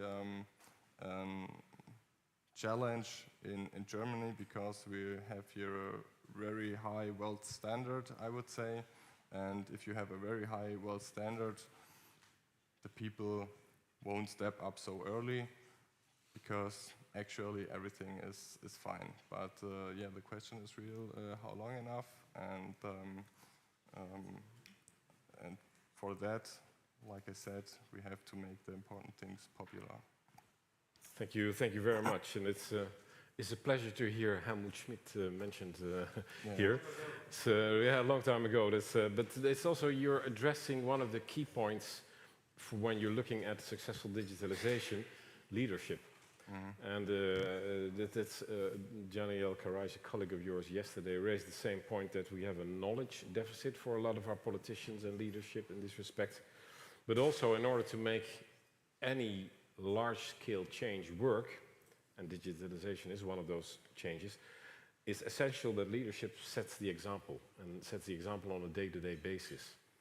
And I think that that's one of the key ingredients that's often missing, but it's very valuable to have that in place, because they set the example and people can use that to step up.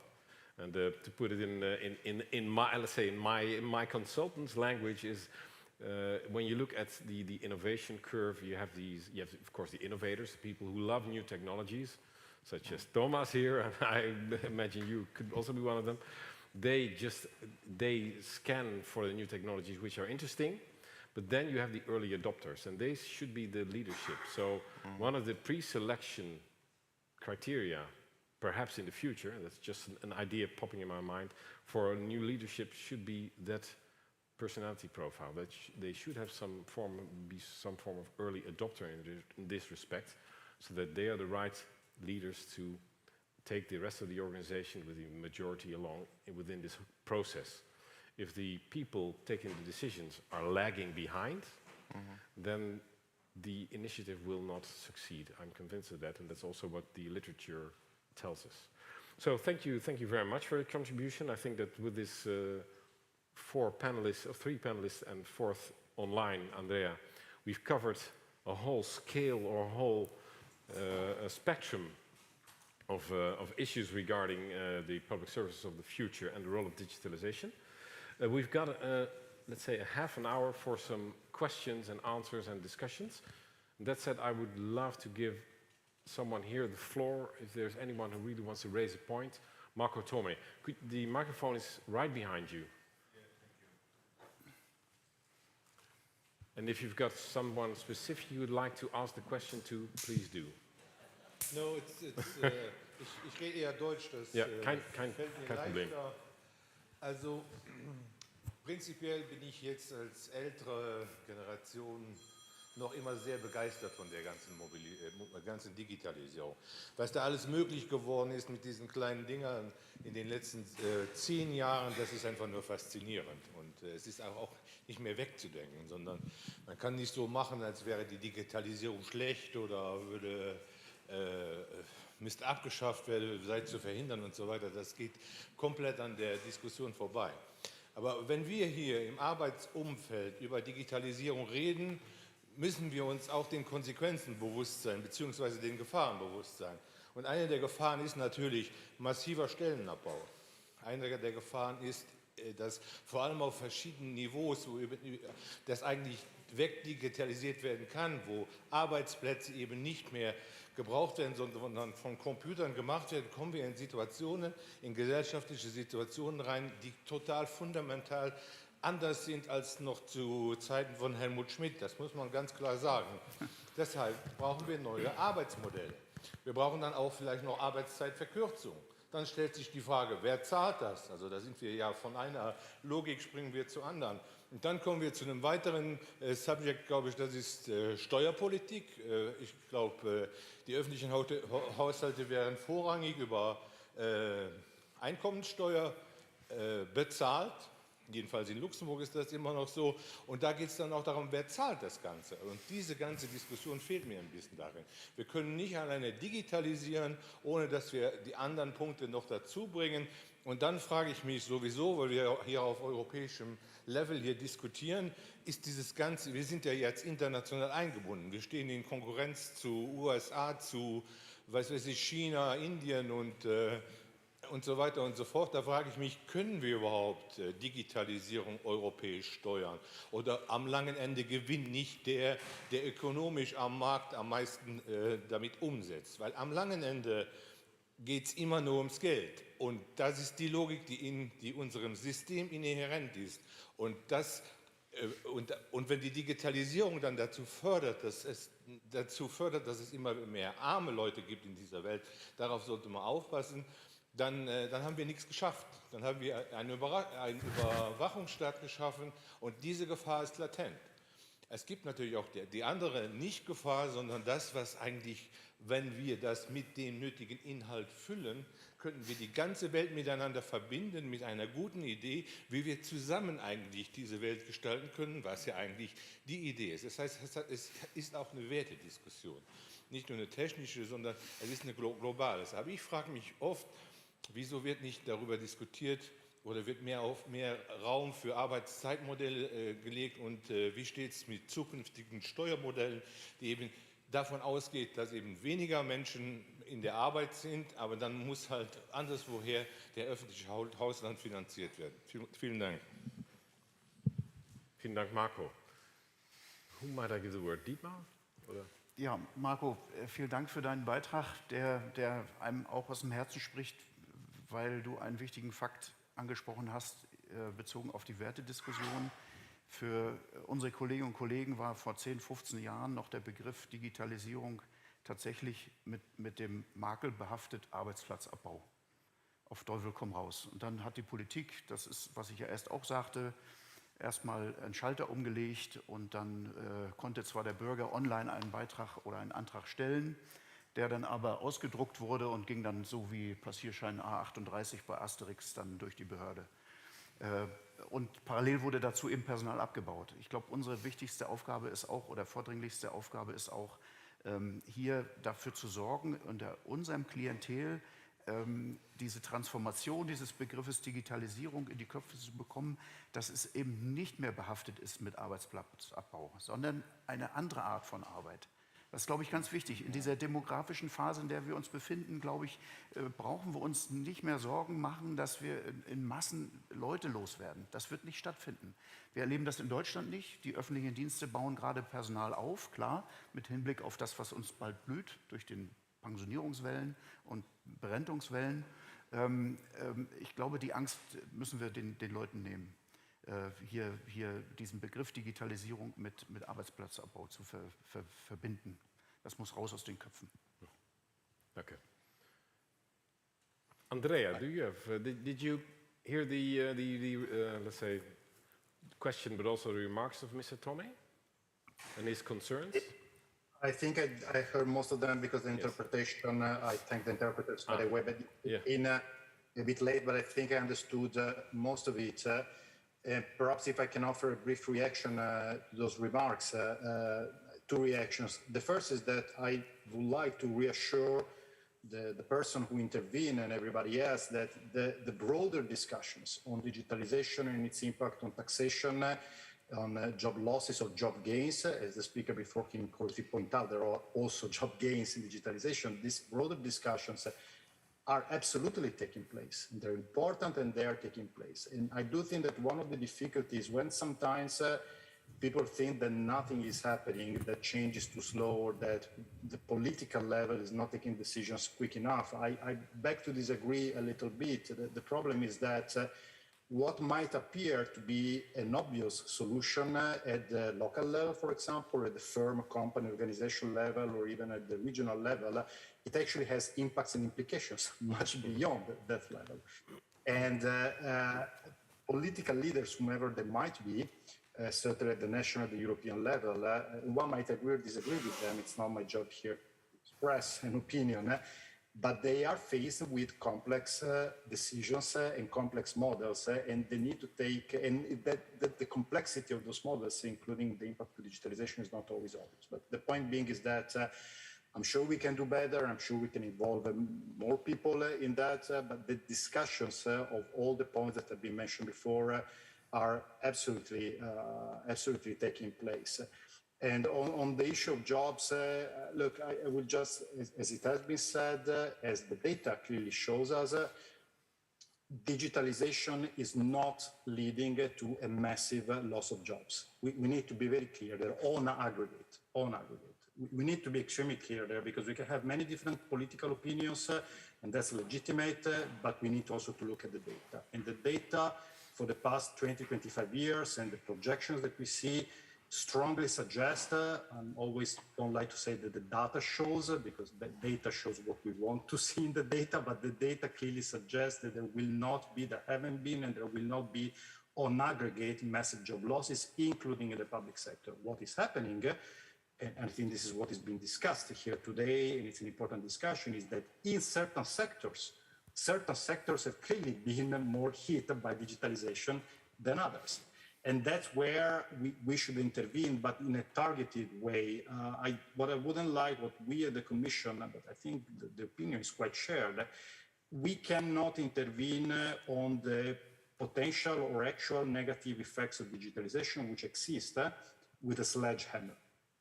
That would be harmful for all of us. We do need to intervene, and I think we do have the instruments at the European national level to intervene in a more targeted way. So if we know and see that there are sectors which are being more badly hit by digitalization, perhaps there we need accompanying measures, because let's also face it, some jobs will disappear, and that's just natural technological development. So what we can do about it is to accompany the workers, because I strongly believe, and that's also a position of the Commission, that indeed nobody should be left behind. So this would be my immediate feedback. And it's important to have the broader conversation and the broader discussion, but it's also important to have it in the right places where actual decisions about all those issues can be had. Taxation discussions are taking place in certain fora at certain levels. Firm level discussions take place in the firm, and you cannot have all discussions all at the same time everywhere. Otherwise, we will not be able to decide anything ever.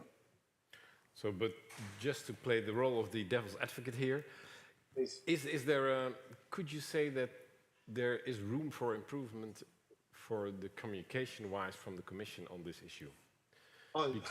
Because when you're looking at transformation, you're looking at change, continuous communication is always one of the key ingredients. And given that a lot of people have completely, based on what you're saying, a different image in their heads as to what you describe is going on in Brussels, then there seems to be a disconnect, and that let's say the initiative to cross that bridge should be from the Commission. Is that? I think that I completely agree with you. The Commission, I've been working for the Commission for 15 years. I'm a very proud official of the European Commission, but I will never say that the Commission is very good at communicating what we do. Okay, we are not good at that. That's a fact. In fact, we're pretty bad, if I have to be honest.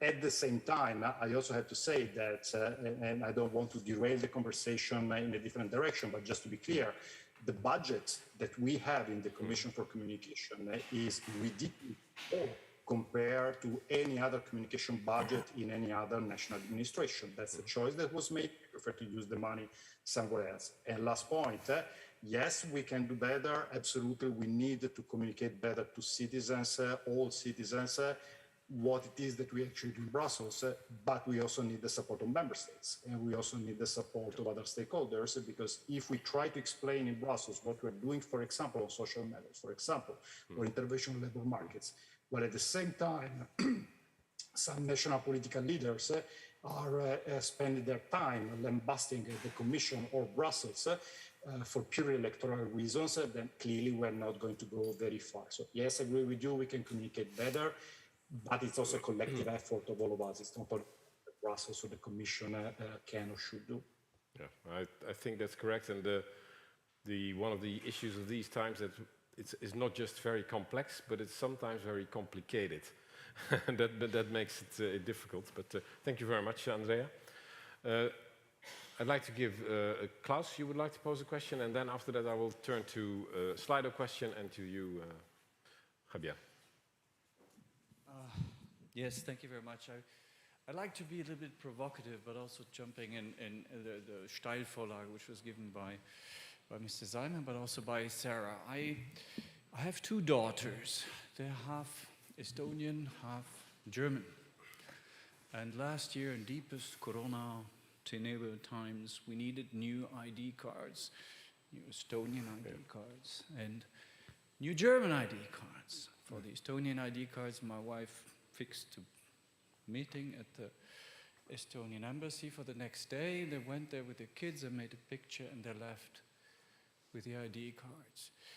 For the German ID cards, I took, it was 3 months later, I think I got a time for very early in the morning, and we had to take, all of us, we had to take off. So I took off, my wife took off, we took the children out of school, and then we went to the German embassy, and we arrived there in the morning, and I think the lady, she was from Baden-Württemberg. And what very often, I'm very provocative now. You know what people like to do sometimes when they don't like what you're coming, they turn their eyes, you know, in the back like this. You know.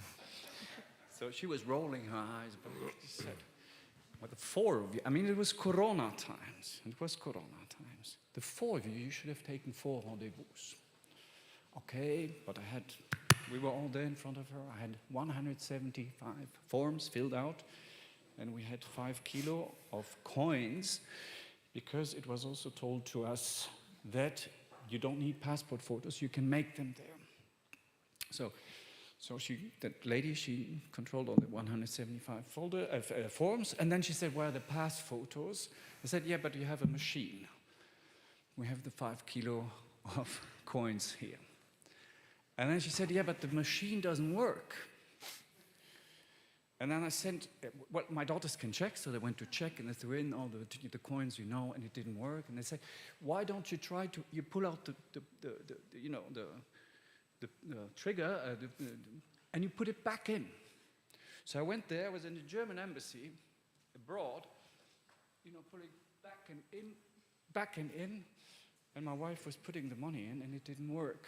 And at that moment, I thought, what is this impression that you're giving at this moment abroad? And this is something where I wrote a letter afterwards to the ambassador. Really nice, really mean.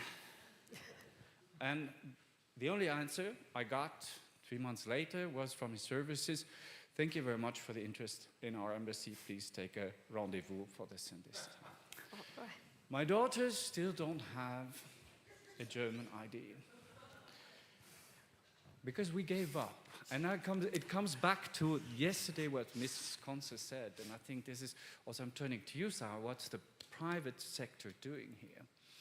You know, I expect somebody to help me. I mean, once again, it was Corona, we needed ID cards, and there I think also, I need somebody to help me, I need some human being.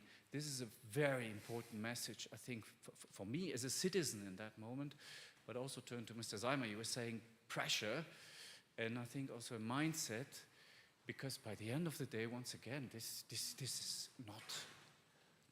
not acceptable. Sorry, I was here, not the trade unionist, but the citizen, but I think I wanted to be provocative. Maybe I give you a difficult task. Change cannot happen without a sense of urgency, often enough, and that's what you're figuring out. First, Peter Zeimer, would you like to react? Yes, thank you for the story, and sorry if I sometimes had to laugh because it's so, yes, sounds so weird, but we all know the situation, and that's not good. But if you take a step back from the story and look what it's the reason, then you have another point of the digitalization. You maybe lose faster the connection to the people. So, and also in the agency, what was maybe also before the start of the digitalization, the mindset was we have to divide the citizens and our public employers. So before I became a full-time politician, I was working in the public sector. I was at the tax fraud investigation and made my education at the tax agency. And there was the house policy, I tell, you don't wanna have really contact to the citizens, more and more or less, because the work is getting more and more and more, of course. Why it's getting always more? Because digitalization, and that's the point of the Mr. Before, who said maybe we lose work through digitalization. I don't think so. We don't lose work. If you make more efficiency, if you reach more efficiency, doesn't matter where, you always actually take more or more complex or more modified services. So maybe you think about cars or TVs.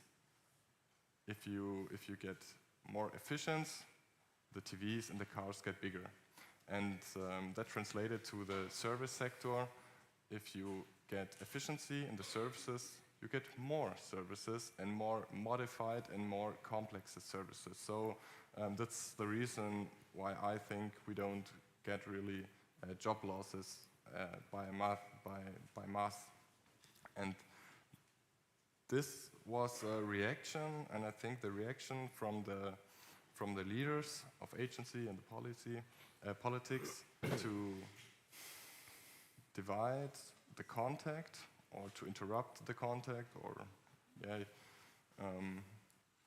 was a reaction of the missing digitalization in the agencies, because everything was getting more complex, was getting more modified, but not the working progresses in the agencies. So what you had to do, you have as a public employer less time for talking to a human, to a citizen.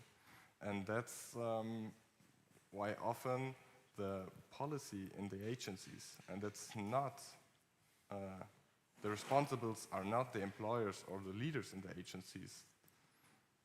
The responsibles are the politicians, is by ourselves, because the missing digitalization, because this more an efficiency we have to reach, or this more work we have to reach, we don't get it actually or currently through digitalization. We have to reach it with more workers, more work, or more work for every employer. And that's why the kindness or maybe the mindset in many agencies is, oh no, please don't come to my office. This is new work.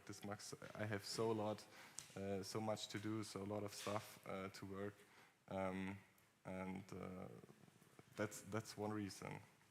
And that is not a good development. And this is why I said this is a good story to show the aspect of the digitalization that we don't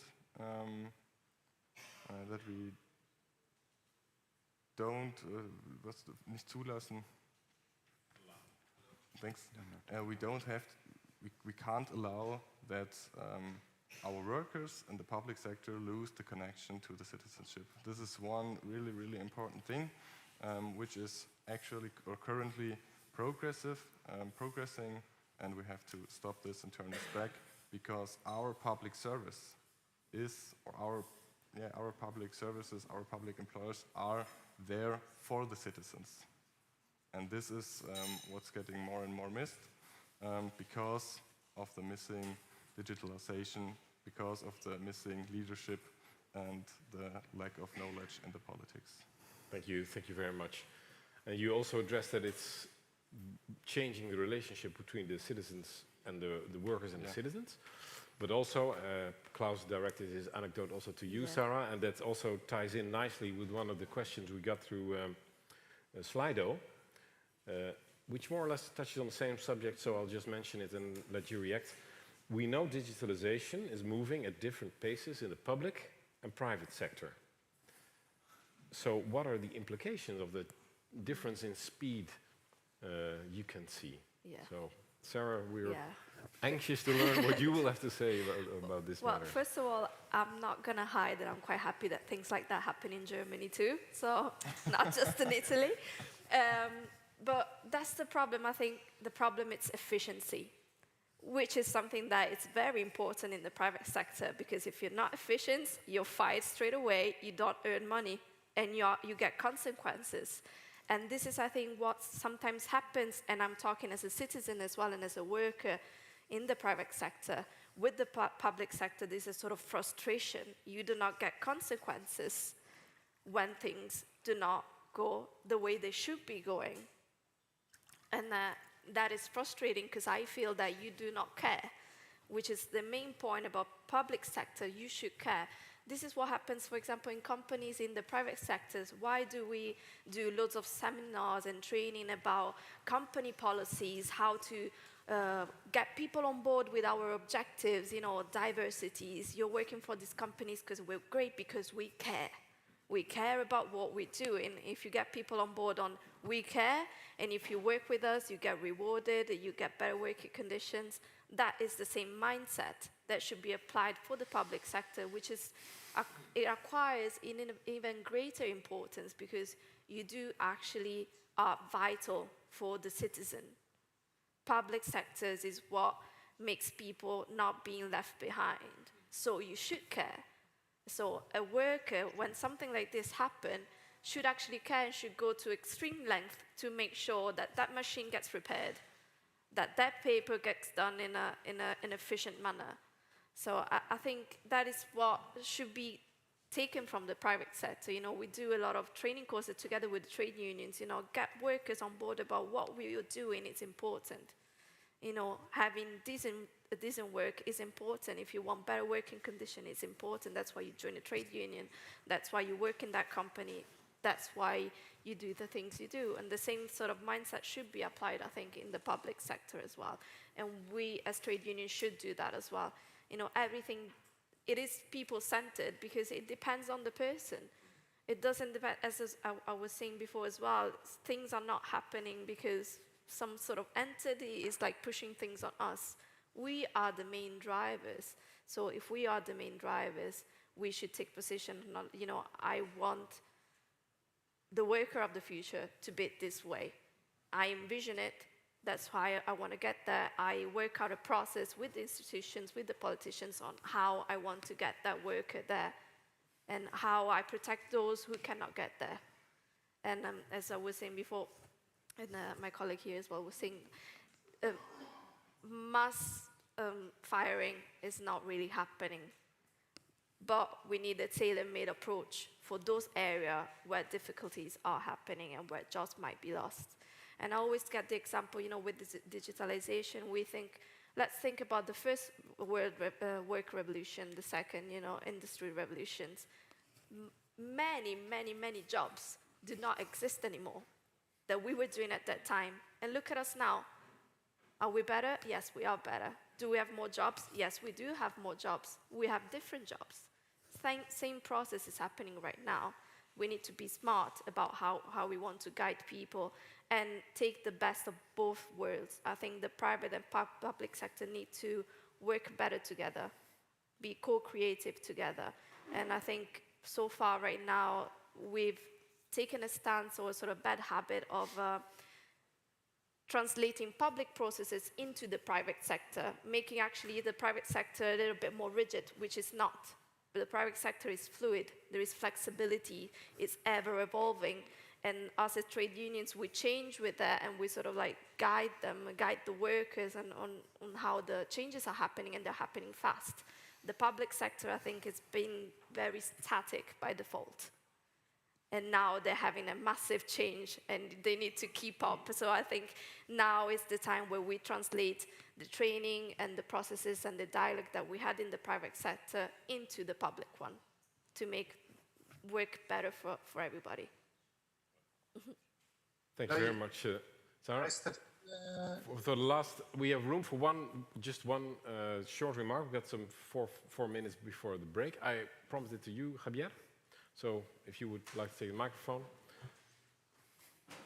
And if you could keep it short, that would be very nice, Javier. Hola. Prometo que voy a ser muy breve, ¿vale? Es un poco en línea de lo que estaba diciendo Sara ahora, ¿no? Es verdad que por el momento no parece que haya... Está planeando aquí una palabra que no hemos mencionado y es curioso, ¿no?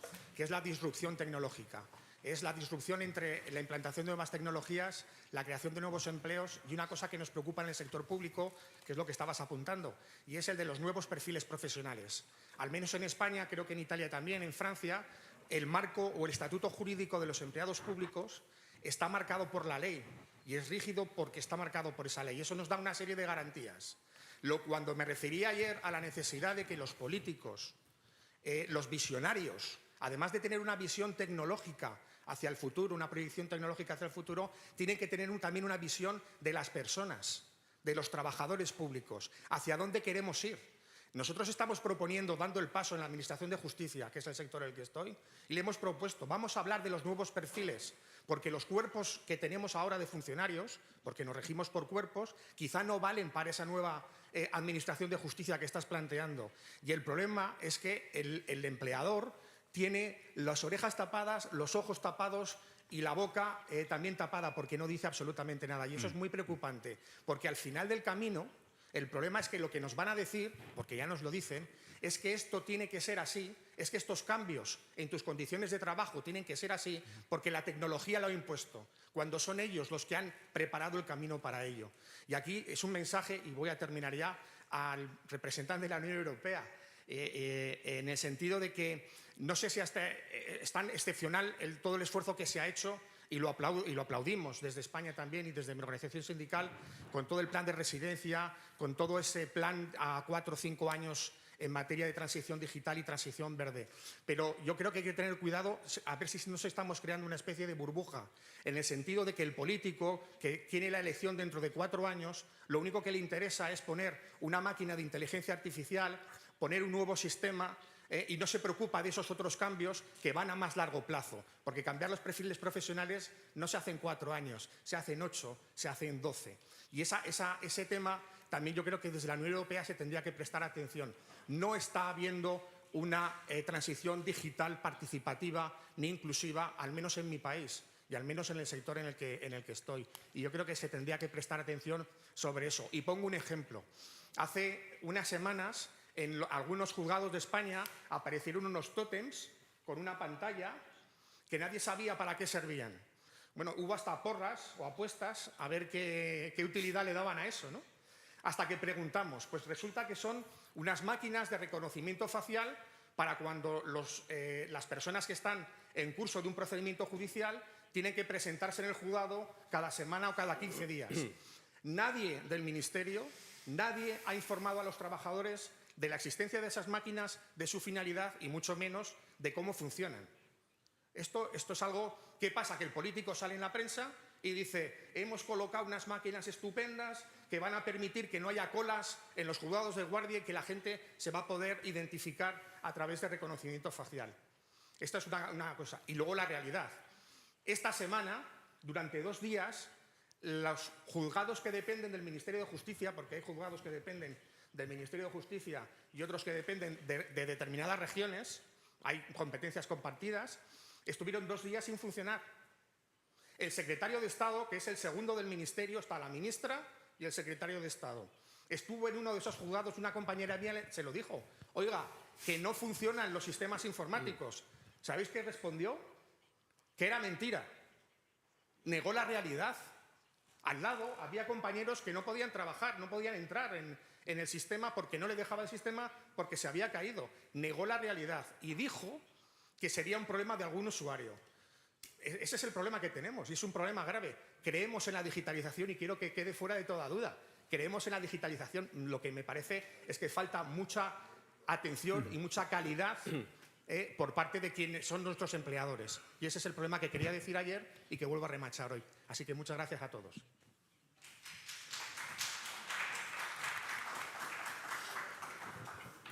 So, thank you very much, Javier. I think that's perhaps the best lead-in to the panel discussion we will have after the coffee break, because then we will be focusing in on the role of the trade unions. And if I might conclude from what you're saying, there's always theory and practice. And in theory, a lot of things sound perfect, work perfectly, but when you see in practice that a digitalization, for instance, with its facial recognition machines and software, is being introduced without a proper vision, without a decent strategy, without the training, without the guiding of the people through the whole process of change, that's bordering on incompetence, so to speak. That's also something that is actually happening. That's a reality. And that's also something that I think trade unions should play a role in improving that situation. That said, first of all, I'd like to thank very much the speakers of today. Peter Zeimer, thank you very much that you were here. Sarah Rinaldo and Dietmar Knecht. Thank you. And, and not to forget our man in Brussels, Andrea, grazie mille. We're heading for a coffee break here. We'll take about half an hour and we'll reconvene at 12. Thank you.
Yes, hello.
So, dear people, we're starting now for the last part of our Congress here on the digitalization of public services. And yesterday we started out with describing the importance of public services, and especially in today's Europe. Then we discussed on what this means for the future, how public services will change, develop, evolve using digitalization. So now we bring this all together with, of course, the most important topic for us as trade unionists. What are the implications for the trade unions? So the topic we'll be talking about in this last panel is the role of trade unions in the digitalization process of public services. And let me introduce to you the speakers today. We are again very much hybrid. So I first like to welcome Mr. Strootman. I take it you're in Brussels? Yes. Okay. Well, very welcome. Welcome, Mr. Strootman. Maximilian Strootman is a member of the cabinet of Commissioner Johannes Hahn. I've seen him speak before. He is very engaging regarding digitalization. Very enthusiastic. So I'm hoping to see that again today. Always nice. Raluca Radescu from CESI. She will be updating us also on the European Agreement on Digitalization for central government administrations that has just been signed, so that's also very good. Here on stage we have Esther Reyes, our president of the Expert Commission Health Services. We know Julia because we've seen her before, but still, Julia Skerniškaitia, still Not close. not even close. Okay.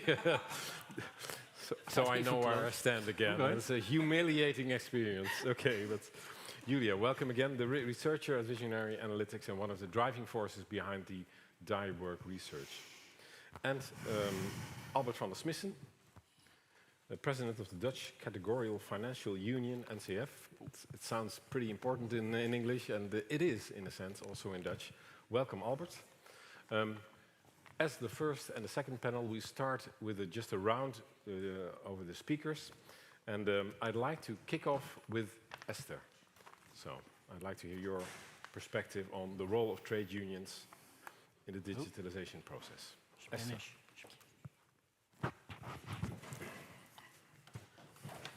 Bueno, buenos días a todos. En primer lugar, quiero dar las gracias a CESI por permitirme participar en este panel para mí tan interesante y con compañeros, algunos ya conocidos y otros menos. Y espero que sepamos encauzar bien el papel de los sindicatos en la digitalización. Sin duda, el sector de salud, todos sabemos que ha sido uno de los grandes sufridores en nuestra pandemia. Hemos tenido que avanzar muy rápidamente y ha sido muy complicado. Hemos sufrido mucho, los profesionales del ámbito de salud hemos sufrido mucho en la pandemia. Yo siempre hago un alegato por todos ellos, por todos mis compañeros y por cómo hemos sido capaces de liderar una catástrofe como era esta pandemia y hemos conseguido casi salir de ella relativamente indemnes. El sector de salud, sin duda, pues, está inmerso en una transformación digital, como estoy diciendo, que a su vez está transformando el concepto de atención sanitaria que conocíamos tradicionalmente. Cada vez hay más inversión en aplicaciones móviles de salud, en telesalud, en biosensores que permiten la monitorización de los pacientes y el seguimiento de los mismos, incluso desde su propio domicilio. También en el uso del Big Data, aplicado en salud como catalizador en la toma de decisiones de los profesionales y en la interoperabilidad de la gran cantidad de datos sanitarios que se están manejando. Con ello se pretende dar un giro hacia la terapia más personalizada, es decir, facilitar un diagnóstico y un tratamiento personalizado, así como definir los factores de riesgo, los predictores de futuras enfermedades y el establecimiento de medidas preventivas más individualizadas. Esta atención sanitaria más personalizada supone la entrada de distintas disciplinas científico-técnicas que tradicionalmente no participaban en los servicios de salud y que hoy en día nos hemos dado cuenta que son fundamentales para manejar toda esta información.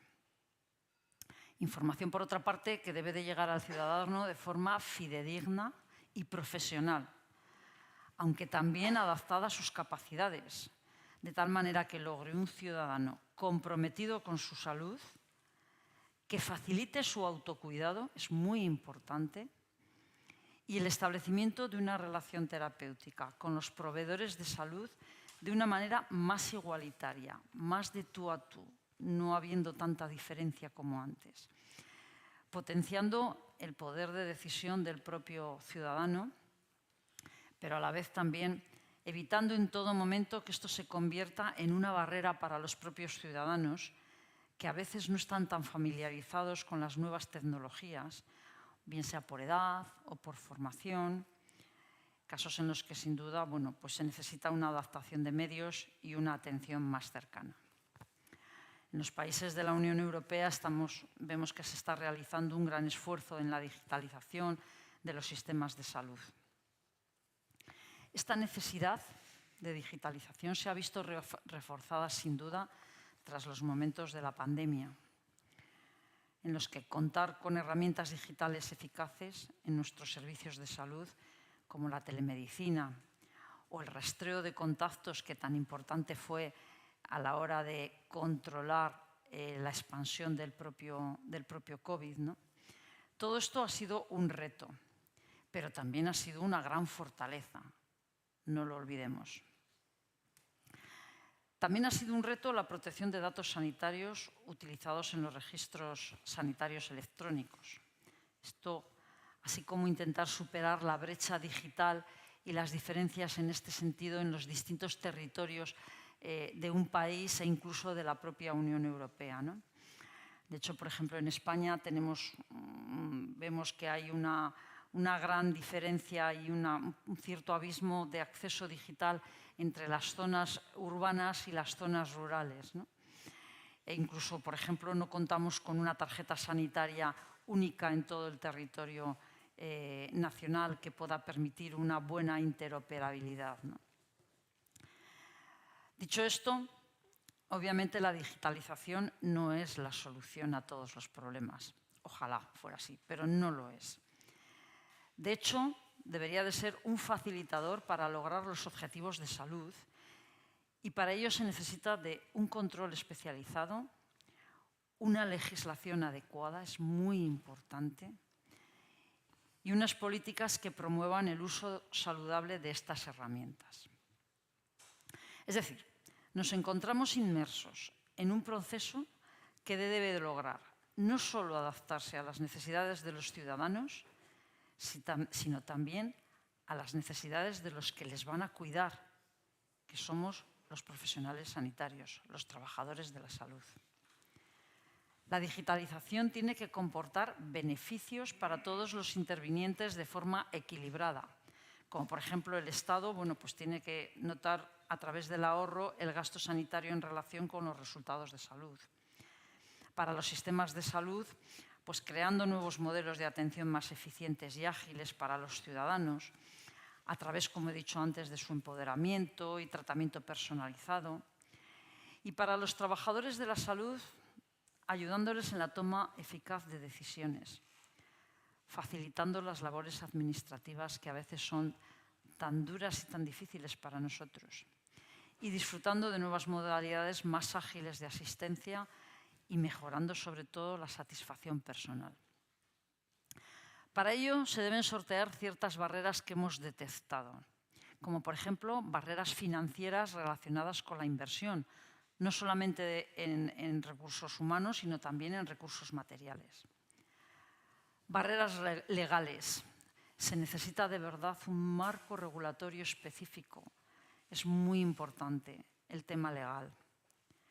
Barreras técnicas relacionadas con el acceso a la tecnología, como decía antes, ¿no? A diferencia entre zonas urbanas y zonas rurales. Barreras relacionadas con la organización del trabajo y la sobrecarga que puede suponer este proceso en profesionales que cada vez están más saturados, con poco tiempo de atención a sus pacientes, y también barreras individuales de los propios profesionales, que estas barreras individuales se relacionan sobre todo con la falta de habilidades digitales y muchas veces con la falta de motivación para formar parte de este proceso de digitalización. Es muy importante motivar a los propios profesionales. Centrándonos un poco en los trabajadores de la salud y en nuestra actividad sindical, debemos de estar muy atentos a las necesidades en este ámbito, ¿no? Ahora más que nunca, gracias a este proceso, debemos de servir de catalizador los sindicatos para mejorar la capacitación y las condiciones de trabajo de nuestros profesionales de la salud. Este proceso permite nuevas modalidades de trabajo, lo hemos visto, que aunque deben de ser utilizadas de forma racional, porque ya sabemos que la virtualidad no puede sustituir en ningún caso al trato directo con el paciente.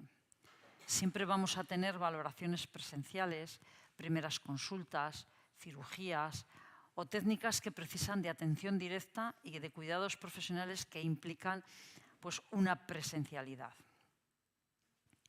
Estas nuevas modalidades pueden facilitar las funciones de los profesionales, dar lugar a la creación de nuevos roles y figuras, sobre todo relacionadas con la formación y el liderazgo, y también dar lugar a una cierta flexibilidad y a la posibilidad de conciliación de los trabajadores de la salud. Es responsabilidad nuestra como sindicatos detectar estas barreras que impiden o desmotivan al trabajador para poder utilizar la tecnología como un recurso, no solo como un fin, como un recurso del que saquen un claro rendimiento de nuestro trabajo diario y que les sirva sobre todo para optimizar sus tiempos de atención al paciente, que a veces es muy escaso. Por ello, y para terminar, voy a mencionar varios de los objetivos que yo creo que hay que impulsar. Yo creo que hay que desarrollar campañas informativas relacionadas con los prejuicios y el miedo al cambio, que es muy importante, viendo los aspectos positivos para el trabajador en este proceso de digitalización.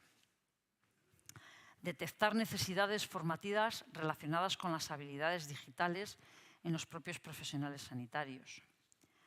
También trasladar a los empleadores estas necesidades e involucrar a los propios trabajadores en el diseño de programas formativos específicos según su ámbito de atención. Creación de nuevas figuras entre los mismos profesionales, por ejemplo, el formador de formadores a nivel digital, sería interesante. Fomentar foros profesionales sobre buenas prácticas, esto suele ser muy efectivo. Incorporación de profesionales sanitarios asistenciales, los que estamos en la propia asistencia, en el diseño de los programas informáticos y los registros electrónicos, que son los que se van a aplicar luego. Porque vemos algo que habitualmente se desarrolla a espaldas de sus necesidades reales y dan lugar a burocratización y a poca agilidad de los procesos. Hay que implicar al profesional sanitario cuando se va a organizar o se va a hacer un programa informático nuevo. La visión del profesional es muy importante, de verdad. Y luego salen programas muy difíciles. Creación de grupos de trabajo con intervención de los profesionales para la mejora continua y la evaluación de los propios procesos de cambio. Nosotros también tenemos que ver cómo evaluamos estos procesos y dar nuestra propia opinión. Creación de nuevos puestos de trabajo relacionados con la multidisciplinariedad científico-técnica que se necesitan para dar una cierta operatividad a todo este proceso de digitalización. Luego, solicitar el desarrollo, tanto a nivel estatal como a nivel europeo, de un marco jurídico que yo creo que nos falta y que es muy importante, que regule este proceso digital. Esta es una de las deficiencias que hemos detectado en el proceso de la pandemia, ¿no? Y su impacto en la seguridad de los datos utilizados, garantizando una interoperabilidad. Y por último, que esto es muy importante, mejorar las condiciones laborales y de conciliación de los profesionales en función de estas nuevas modalidades de trabajo. Muchas gracias. Esta sería mi conclusión.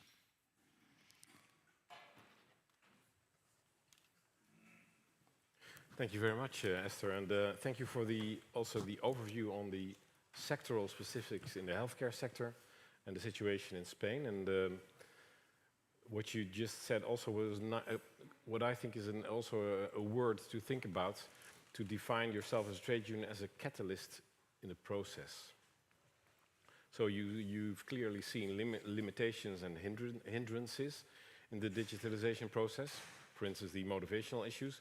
But you define yourself, your role as a catalyst in the process, so you want to make sure that digitalization ends up a smart form of digitalization, so it really adds value to the healthcare by information training and taking up especially a proactive role as a trade union.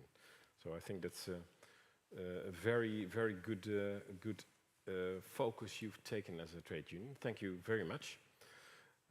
Now I'd like to give the word to Raluca. Raluca in Brussels, I think, or perhaps in Antwerp. Yeah, Antwerp. Antwerp today, okay. Teleworking. Teleworking. So we're hybrid times hybrid. So you're teleworking to Brussels, and then we're okay. But before you start, just a short mention. You'll be explaining a bit to us about the European agreement on the digitalization for central government administrations that has just been signed. There's still the QR code on everybody's table, and via the QR code you can access this agreement as well. So that said, you've got all the background information available, and please, Raluca, take us through this agreement. Thank you very much for this introduction, and I am very happy to share the content of this digitalization agreement that we signed on the 6th of October on behalf of the social partners involved in the central government administration social dialogue at European level. We call this a small step for central administration, but a giant leap for public sector. And why is that? It is a very important, it's the first agreement that we have at European level, which is reclaiming a little bit the role of trade union, social partners in how technology is affecting the world of work. And it provides, it somehow regulates the field of digitalization and anticipates a bit the impact of digitalization on jobs, on work organization, on health and safety. So this is why this agreement signed by all the social partners in the central government administration sector is very important, because it changes a bit the way that we have been working. Since the pandemic, we noticed a very high intensity of telework, and many things changed. Public sector administration has proved a very reliable partner in providing these digitalized services. However, their own rights as workers were not fully advocated for. And what we noticed was that, for example, the right to telework was sometimes not clearly understood, the right to disconnect, and in the agreement we make reference to this 11 hours minimum break, which is enforced at European level for all workers to take between working days. We put an emphasis on health and safety at work, because and we go in a very innovative direction, because we ask for the employer to provide ergonomic equipment for working at home. It doesn't provide very specific clarification on whether there should be compensation for telework. So for the expenses that are incurred at home, this should be discussed at national levels by social dialogue, collective bargaining agreements, but it goes very far into new areas of the telework which have not been so far envisaged. And this is where I will refer to the health and safety provisions, which make a clear recommendation on bringing the risks for mental, cognitive, and physical health into the attention of the employer, because excessive working time, a lot of time spent at the computer, it provides a different set of working environment, which really puts a print on the health of the worker. So our agreement calls that the employers check regularly, make assessments of these risks for mental, cognitive, and physical health of the workers. And it introduces risk assessments, which should be negotiated in consultation with trade unions, including if there are, for example, cases of domestic violence or problems with staffing. Then we also look at training. I think Esther made a very good case on how important it is to bring the workforce into the digital revolution and to provide them with the skills required for these professions and future professions. And the agreement also makes a very good statement that training time remains working time and it should be paid by the employers. and that workers might have difficulties with the digital tasks, and this should be treated by the employer together with the trade union. So some arrangements should be made available so that workplaces remain inclusive and that no jobs are lost. So you see, I could go on and talk about this agreement on and on, because it's really a very good source of inspiration for national members to go and to coach their governments and to raise awareness on these issues and to engage in better collective bargaining. We know that at national level, there are some countries which are quite advanced in negotiating this right to telework and digitalization in general of work. I would name here Luxembourg, Germany, Spain, but the quest doesn't end here. There are countries in which there are no such agreements put in place. There are sectors which are not covered, and I think that in order to advance on workers' rights, we really need to refer to what it is out there. And I'm really happy that this agreement has been signed. It has been sent to the European Commission to turn it into a directive. Its future in this sense is very unclear at the moment. We haven't received an official answer from the Commission, but we are very proud that CESI was one of the negotiators in this agreement, and that it's really innovative and it paves forward the way to the future of work. It has also very good provisions on human-operated artificial intelligence, outsourcing, and I think I really hope that you will find some time in your busy schedule to download the document. It's quite straightforward. It has really clear references to all that I have mentioned so far in, I think, 8 pages of document. And I hope that it is a good source of inspiration for your collective bargaining at national level. So I would stop here, and I remain online for future clarifications or questions regarding the agreement. Thank you very much, Raluca. I think that also the value in this agreement is also that it offers a framework, because sometimes it can be so complex that you wonder where to start to secure interest and to improve things, and just use a framework, use a model, use a standard, and work your way from there. And also what you said, I think, is also very important, and we talked about it yesterday, for instance, with Audrone, and also this morning, that one size doesn't fit all. You need assessments. You need to assess individual situations, individual cases, and from there on, start your bargaining. So that's really relevant for your sector, your organization, and what have you. Thank you very much, Raluca. That said, I'd like to give the word to Julia. You've made, you're one of the key drivers, or the key driver behind the research. And we're very curious to learn as to, because you focused onto the trade unions, what, in your opinion, and I invite you also to just leave the research a bit behind and just zoom out and give your perspective from everything you've seen. What would be your advice? What is your perspective on a good role for trade unions in this whole process? Julia. Yeah, thank you, Dirk.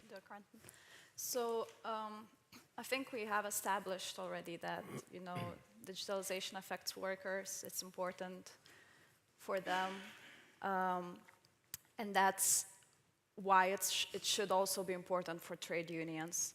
And the topic of the panel is the role of the trade unions in digitalization and in helping workers to cope with the change. So I think I would have to highlight the 3 main things, 3 kind of main advices from my perspective as a researcher and just from what I've heard you talk about these days. So first of all, in any kind of situation where you want to have a discussion or have an argument with someone or just understand what it's about. You need to know the facts, you need to have the knowledge. So this is where we are talking about trade unions actually understanding what digitalization is and what it means in practice for workers. So it shouldn't just be, a buzzword, a digital transformation. What does that actually mean and how it affects workers? What are the risks and the potential benefits? This is where, where I see value in our research that we did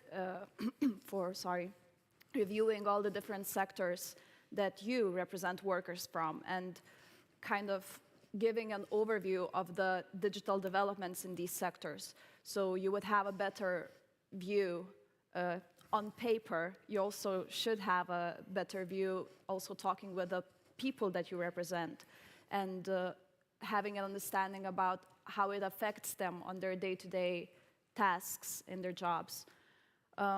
So first of all, I would say it's important to, actually understand the topic and know the facts, know the knowledge. Secondly, trade unions have a lot to deal with. You all work in different sectors, cover a lot of different people from different backgrounds. Even within one trade union, you can have different competing priorities. What you think is a priority might not be a priority for, your colleagues. And in this complex kind of situation and background, it is also important not only know what digitalization means, it's important to kind of put it on your agendas and be aware that you do have a role to play. That is very basic, I know, but sometimes you're like, okay, so things are happening, we have wages, we have job loss, we have whatnot, 117 other issues. Digitalization is not, a priority now. And I think the pandemic especially pointed out that it is a priority. All of us were affected, all of us are workers, and we know in practice how much effect it has on us. And knowing that it's not likely to stop, it's not likely to, you wake up one day and suddenly we don't use technology in work, that's probably not gonna happen. Yeah, I see opinions about that, but yeah. So having that in mind, it's important firstly that you acknowledge that you have an important role to play as trade unions, because the digitalization process has to take into account workers' needs and workers' opinions and their working conditions, their well-being in work. So yeah, and the social dialogue here is one of the key things.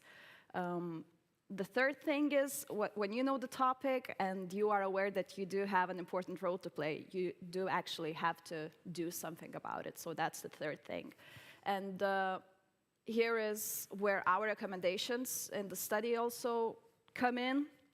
I advise you once again to read it, to skim through them, and maybe you'll find some practical inspirations about what you can do about it, how you can help workers practically.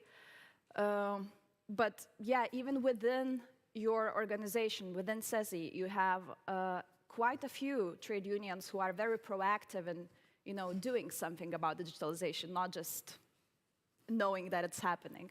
So even the trade union that Esther is from, I believe from the survey that you have a foundation which kind of provides workers trainings on the good practices of using digital tools. That is a very good practical example that you as other trade unions can follow. We also have Spelk, I believe, where Luke is from, sorry if I pronounced it wrong, the trade union name, that actually raises awareness about digitalization to workers, sending them newsletters, using their website, having frequently asked questions website of the ministry integrated in the trade union website. Even just simple steps as that is also already, something that you can do to help workers, to let them know where they can find information that they need. To what Spelk also does is alerts frequently alerts the ministry about all the problems that teachers face related to digitalization. So, you know, it's key that you are proactive and you do something about it all. So, also public consultations. You know, be involved in the policy making, because once again, I think we put this in a report as well as a good practice. There are trade unions that see a need for more regulation on certain aspects of digitalization. I think we all see more regulation on you know, worker management, new worker management ways where artificial intelligence is used to surveil and monitor workers, or even on telework. These are the things that need to be regulated. And this is where trade unions can also come in and be proactive and looking for opportunities to contribute to this process. So yeah, just a few key basic steps. Know the topic, be aware that you are important, and actually do something about it. All of these are, you know, more detailedly written in the report, so we're always available to consult you on what we wrote there. So, yeah.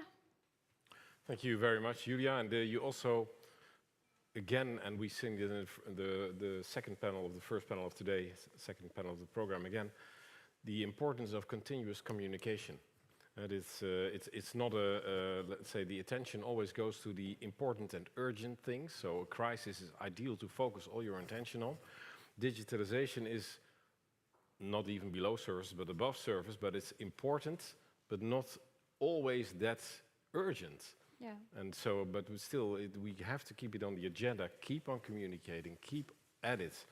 And also one thing that you said, of course you should be aware of that yourself as a trade union, that you have an important role to play.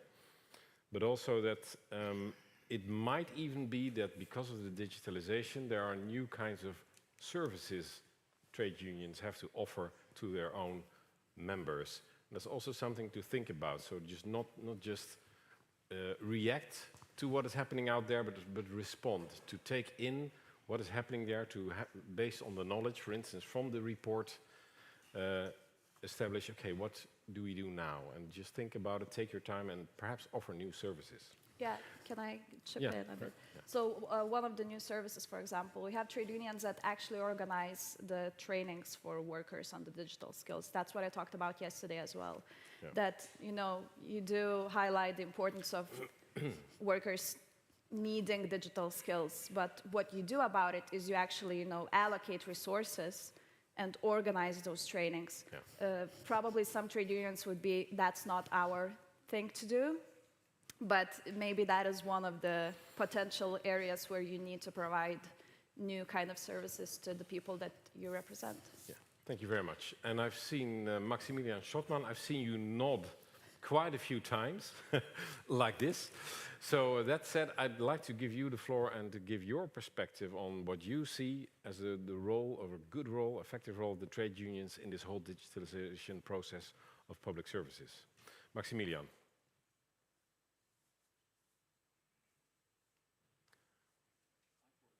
We don't have sound here, Maximilian. Could you, is it here or is it at your end? No, we still don't have any sound. Jan, do you know what's happening? We had sound, but we're not having sound again.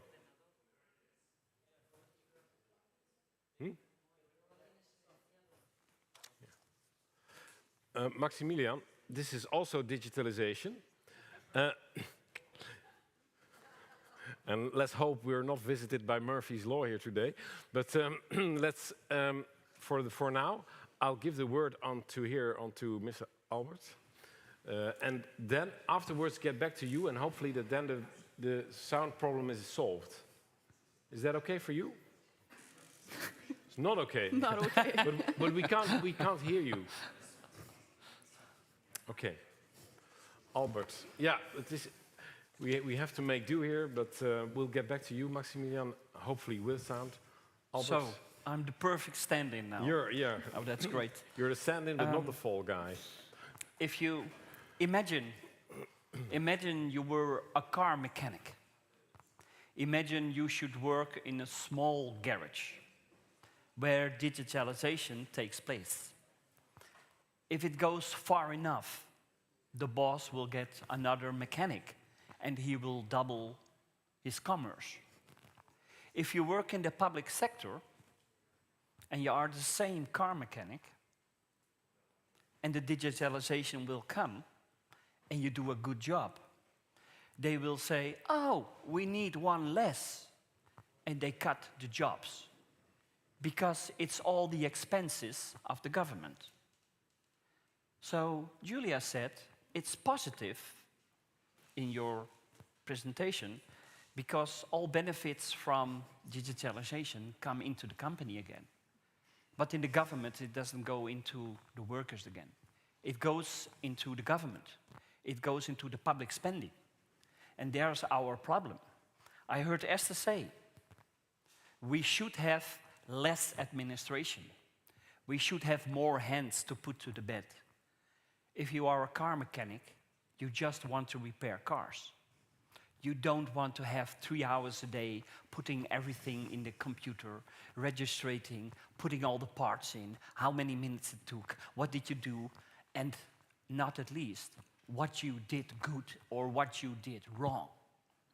Because you work with the government nowadays, you have to be really careful what you say and what you do, because everything has to be accounted for. That's also administration again, because if you do something wrong, you get compromised. That's also. So in the private sector, you benefit from what you do good. In the public sector, you don't benefit. So the question is, and that's what Xavier tried to tell us, are we driving the same way as politics? If I want to drive from Amsterdam to Barcelona in my own car, I take the steering wheel, I set it forward, and I go to Barcelona.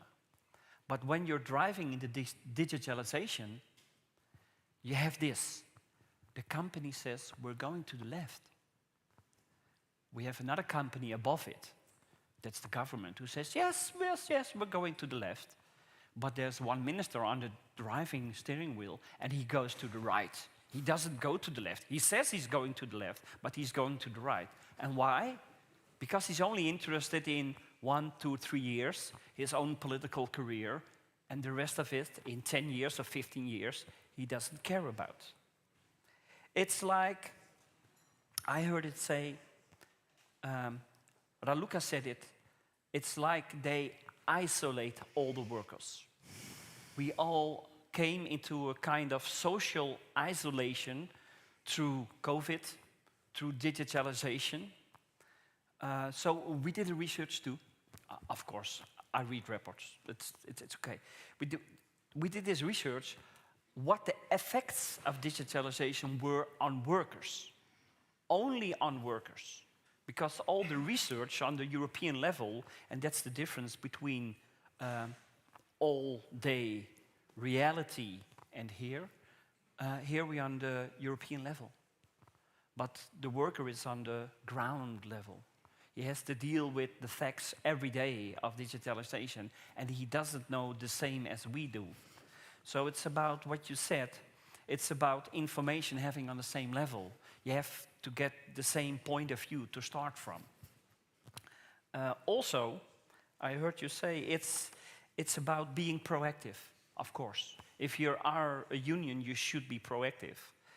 But the consequences for the workers should always be the main perspective. And there's the difference. Our governments always talk from their perspective.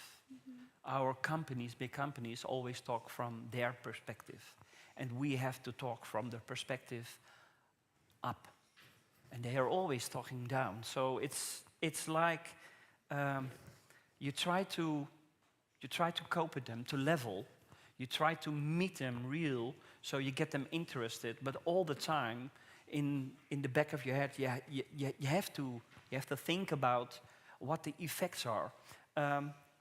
In our companies, in our government, we have two types of unionists. We have the unionist like me, who is chosen, but we also have chosen people in the companies where we call, in German, we call it Personalsrat, and we call it the Workers' Council in English. I try in the government in Holland to explain to those workers in the council that they have a job to do with digitalization, because every new program that is introduced into a system for taxes or for healthcare or for police or whatever, they have a role. They don't recognize the role yet. The program is coming, there's some new software, and nobody knows which skills are needed for the new program. It's not in the specs of the program integrated.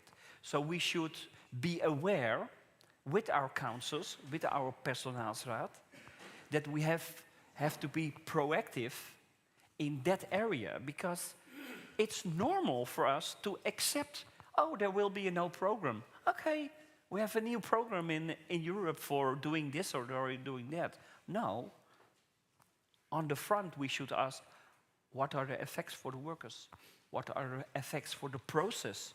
What are we doing? What is the effect on the skills we need for the workers in this case?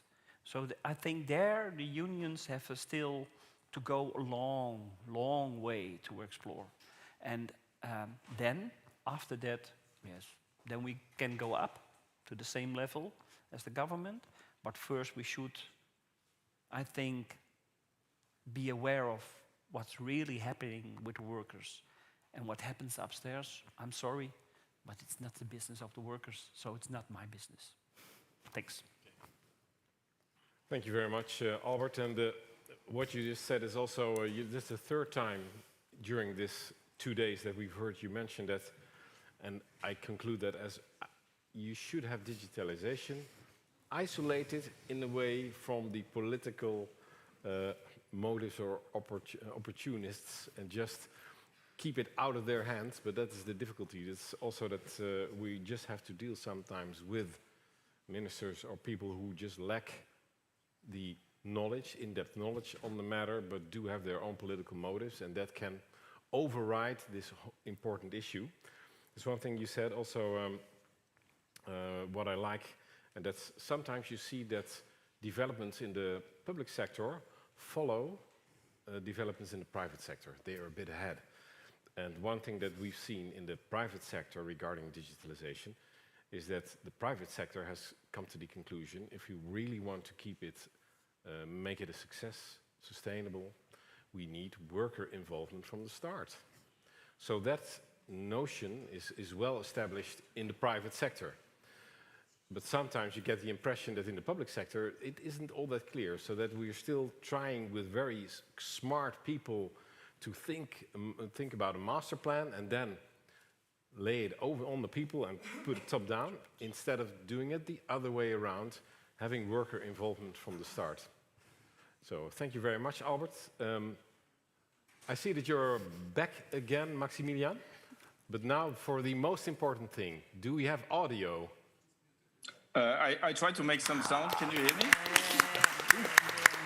I sincerely hope we made you feel welcome applauding you. So thank you for your patience and for your adaptivity. It's also one of the skills you need in this digital age. And that said, without further ado, let me give you the word and to hear your perspective on the issue. Maximilian. Dirk, thank you so much, everybody. And it's a pity, I'm sorry, Albert, I didn't get all of your points because I was juggling, and I'm now joining from the telephone, which is a bit shaky. Probably just as I'm sometimes shaky when I go about digital transformation and like our society. And this is what I took from you, and engagement of people and support for people in getting there is, so if I understood you well. Curiously, just when you gave me the floor before and there was no sound, I wanted to ask the interpreters first whether the sound is okay, because I got actually very much alerted by the Commission's, the European Commission's own interpreters, saying that their part of the digital transformation. So interpreting hybrid meetings is something extremely complicated because it affects your hearing a lot. You don't see well people, you don't know what equipment they're using. So I do hope, dear colleagues, interpreters, that this is okay. And if not, please do shout. And I think this is a good telling example already for what we are discussing, that if we don't involve the people doing the work, the interpreters here, our success in our discussion is not good. Now the English booth is telling me a built-in microphone, which I'm having here, would be better. I try to speak very clearly, but thanks for the feedback, and so sorry that the quality is not good enough. The points that I wanted to make pick on a lot of comments already made by colleagues, which is for me a great pleasure, and it's very good and comforting to see. And I would try to develop it a little bit further on the central government level. First point for me is the specific role of the public sector for digital transformation that I think we can't speak enough. Ideas how we go about this better, and some lines have already been put to me. And my response to that is co-creation of public services with all parties involved and the role of trade unions in that. On the first point, at the risk of repeating earlier messages, I think we cannot enough repeat it, that the role of the public sector in digital transformation cannot be underestimated, but it is underestimated. People focus a lot on the industrial side, on the gadget side, on the software side, on the impact of industry and workers in industry, but not on the positive role that the public sector can do to push for a digital transformation that is fair, that is inclusive, that is open. And the role of the public sector for our communities, for our societies is unique. It's responsibility as well. And from that comes responsibility for digital transformation. This is also something, and this has been brought up again and again today, this is nothing that is done once. The digital transformation is a continuing process. It is not achieved. It will never be achieved. It will always be continuing. This means we need to find flexible ways of ensuring that this continued transformation process, it in itself is inclusive and open, with all parties that we so simply call users. That is a strange word, but these are the people, our citizens, these are the businesses, this is civil society, NGOs, and this is not the least the public sector workers, the staff. It needs to be sustainable in a very complete sense. And I like the phrase that a colleague before on a panel said, it is the public sector that cares, and we need to help the public sector to be able to care. A second point that came up all along today, and that I would fully subscribe, is that not one size fits it all for digital transformation. And it certainly cannot be done top-down in any successful way. Not top-down by the national government, not top-down by the EU, certainly not. But it can also not be done bottom-up alone. No. Because if you do it bottom-up alone, you are alone. You're a smaller community, a city, a certain function, and you can be left alone in front of enormous challenges, enormous risk, enormous cost. So what we think the way to go is to find this collaborative, co-creative way to help and accompany this transformation through jointly established common frameworks, standards, joint experimentation, jointly identifying reusable technical solutions, but also ways of working. And Reluka, I think, was very well, and Esther and other colleagues also referring to that. And the umbrella from our side, from our policy side, for that we see as public sector interoperability cooperation. Now, the art is to design these co-creation processes so that they are inclusive, that they are transparent, fair, effective, and that we ensure that all the parties that I mentioned before, including civil society and staff, are involved in designing it. This is the philosophy of our upcoming legal proposal. on public sector interoperability from the Commission, joint ownership by the member states, public sector IT practitioners, making sure that the voices of local, regional government and administrations and sectors are heard, that we engage structurally with businesses, innovative businesses and civil society, very important. And we see this under the label of GovTech and Civic Tech, that we have, and this also came up already, we have early stage checks of the digital implications of any new policy proposal, very important. Whatever we are doing in agriculture, in education, that we check whatever the digital implications and on our workers are. And that in all of that, we keep the social partners closely involved. We would like to see this through the Economic and Social Committee, for instance, but also we would like to invite you all to join forcefully the broader interoperability community that we would like to establish with these upcoming proposals to support the work, to advise, to drive, to orient the work. An important aspect in that, and I think it links nicely to something that is coming later also, is learning.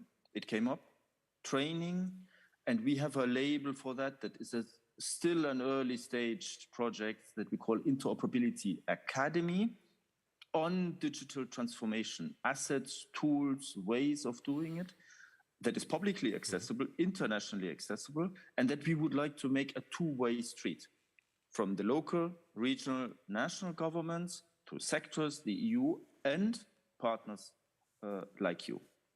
So to conclude on my view on this, I think that the trade unions have a massively important role in driving digital transformation of the public sector. I think that the social dialogue framework agreement that Raluca presented is a massive positive support of that, so thank you for that. The Commission itself is an employer.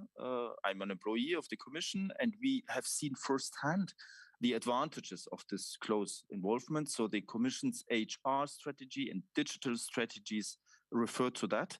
And for instance, we are now working on an AI code of conduct for the Commission itself, where we want to make use of that. Maybe you call me naive and hopeful, but I think that the IT practitioners, the people who design and drive projects, largely have understood the need of this co-creation, joint process involving all parties when you design systems. We are very glad that the trade unions, you in particular, have understood this and that you engage forcefully. I think that the policymakers have understood it or are about to understand it. Maybe Albert doesn't agree, but my feeling is that it is. And now we need to get this co-creation of public sector transformation, co-creation go mainstream.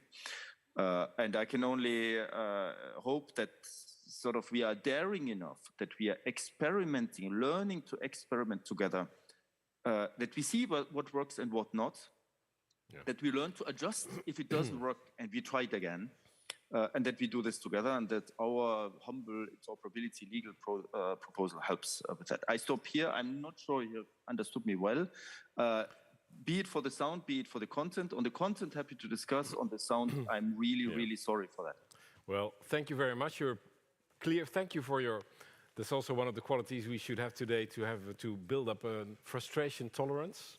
So thank you. That's very, very nice. And also, I think that's very valuable. You provided some insights that are also very relevant for today. You urge the trade unions to pick up, to take up a co-creative role.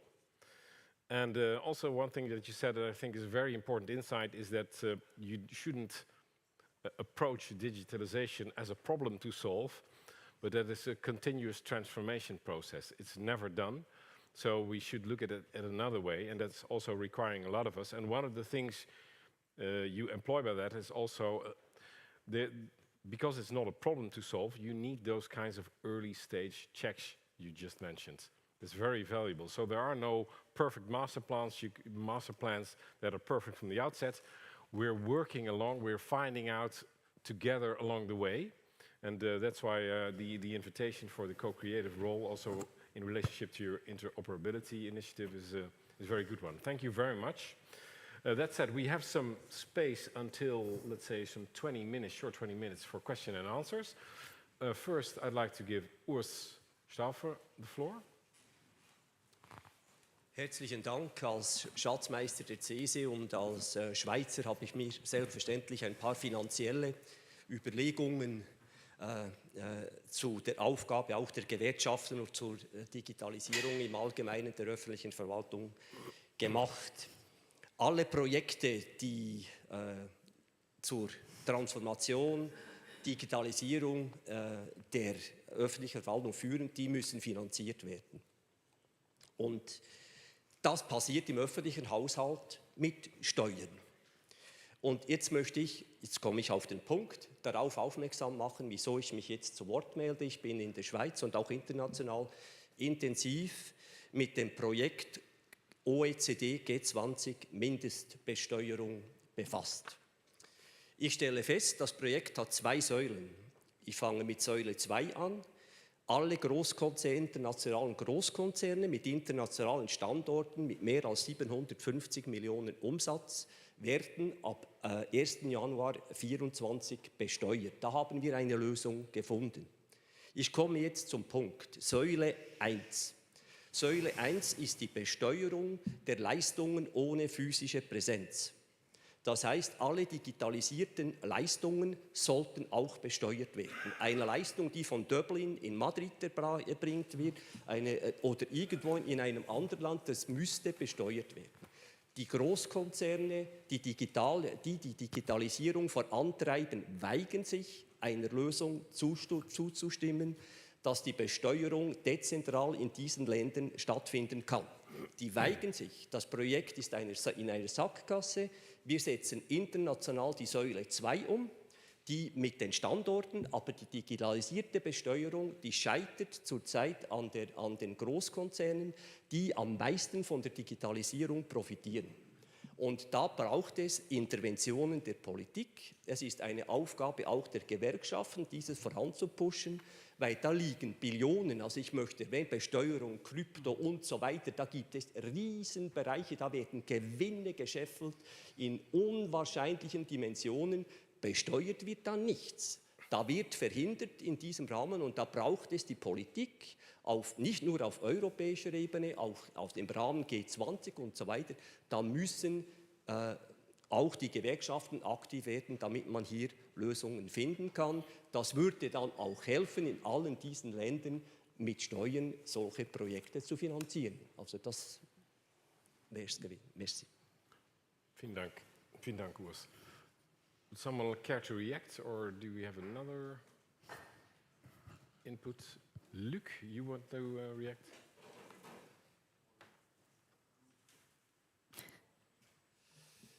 Oui. Oui, ça y est. Oui, alors, bien sûr, merci pour toutes ces informations vraiment très intéressantes. Je crois que nous avons parfaitement bien compris toutes les possibilités qu'ouvrait la digitalisation. Flexibilité, efficacité, dans une certaine mesure, augmentation, bien entendu, de notre espace de liberté. C'est tout à fait certain. La digitalisation, dans ce que je vais dire, n'est absolument pas en cause, mais je crois que c'est parfois l'usage que certains font de la digitalisation qui est en cause. Particulièrement dans les milieux de l'éducation, nous savons combien les atteintes, voire les agressions à l'image de certaines personnes sont faciles maintenant avec tout ce qui est informatique, avec les réseaux sociaux. Par exemple, combien de collègues, professeurs, ont été démolis dans leur carrière et dans leur personne par des abus de réseaux sociaux. Alors, j'ose plus tellement parler de Facebook parce qu'il paraît que c'est has-been. Maintenant, c'est TikTok et puis c'est Insta et voilà. Mais bon, c'était pour la plaisanterie. Mais il y a, je crois aussi, et c'est aussi un des rôles de nos organisations syndicales, c'est de s'assurer de la protection des salariés et, par ricochet, bien sûr, la protection des usagers contre les usages abusifs de la numérisation. C'est un outil formidable, extraordinaire. Personnellement, je ne pourrais plus passer 3 jours sans téléphone mobile, sans ordinateur. Il faut être honnête et le dire extrêmement clairement. Mais je pense, et nous devons comme syndicat le dire et faire mettre en œuvre, nous demandons aussi fortement la protection des personnes, de leur image, de leur intégrité physique et morale par certaines personnes qui tentent d'abuser de ces outils informatiques. C'est hyper facile de couper la tête numérique d'une personne et puis de mettre n'importe quoi que vous pouvez imaginer en dessous, ne serait-ce que pour démolir le professeur qui ne vous a pas donné la bonne note que vous attendiez. Bien sûr, je reste dans l'éducation, mais c'est valable aussi pour tout fonctionnaire qui ne vous donne pas votre carte d'identité dans les 15 jours. Merci bien, Luc. And this is one great example you're giving here for the way that the digitalization also creates new issues, new problems, and we as trade unions have to tackle that in a new way. So the occupational safety and hazards are also being modified by the digitalization process, and it's up to us to perform that. And it's also, I think, also an important awareness that's being stated again also by you, Julia, is when trade unions do not pick up this role, perhaps no one will. So it really is that serious, I think, for trade unions to step up in this respect. I think, Roberto, you would like to pose a question?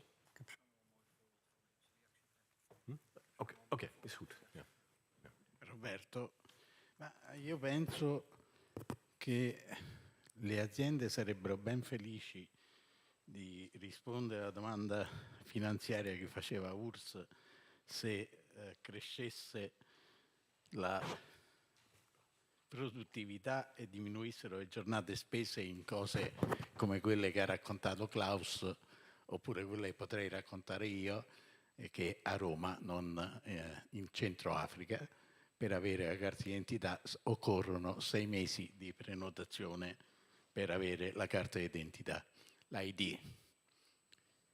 Però, venendo invece al ragionamento che faceva Giulia, che mi preme tantissimo, all'inizio del Novecento c'erano 900.000 lavandaie in Italia.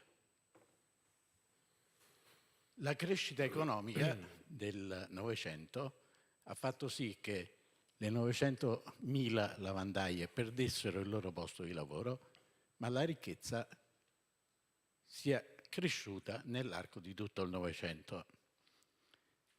Ora queste condizioni non ci stanno perché la crescita economica inevitabilmente, se non si pongono dei correttivi, lascerà indietro tante e tante persone, creando una diseguaglianza sociale insopportabile. Allora ha ragione Giulia, il baricentro che può spostare questa inevitabile, ineluttabile prospettiva è proprio nelle azioni che il sindacato può mettere in campo, perché non ci pensano i governi, tanto meno ci pensano le industrie. Quali sono, a mio avviso, brevissimamente, 4 grandi capitoli su cui il sindacato può intervenire? Sensibilizzazione e comunicazione, formazione professionale. La formazione professionale oggi è l'unica garanzia che dà a un lavoratore la certezza di conservare il proprio posto di lavoro, visto la velocità con cui la digitalizzazione, le transizioni portano dei cambiamenti. E ultima questione, la contrattazione. Abbiamo un potere infinito, quello di poter contrattare con i datori di lavoro pubblici e privati delle condizioni di lavoro che permettano ai lavoratori che rischiano di perdere il posto di lavoro di evitare che questo avvenga. Grazie.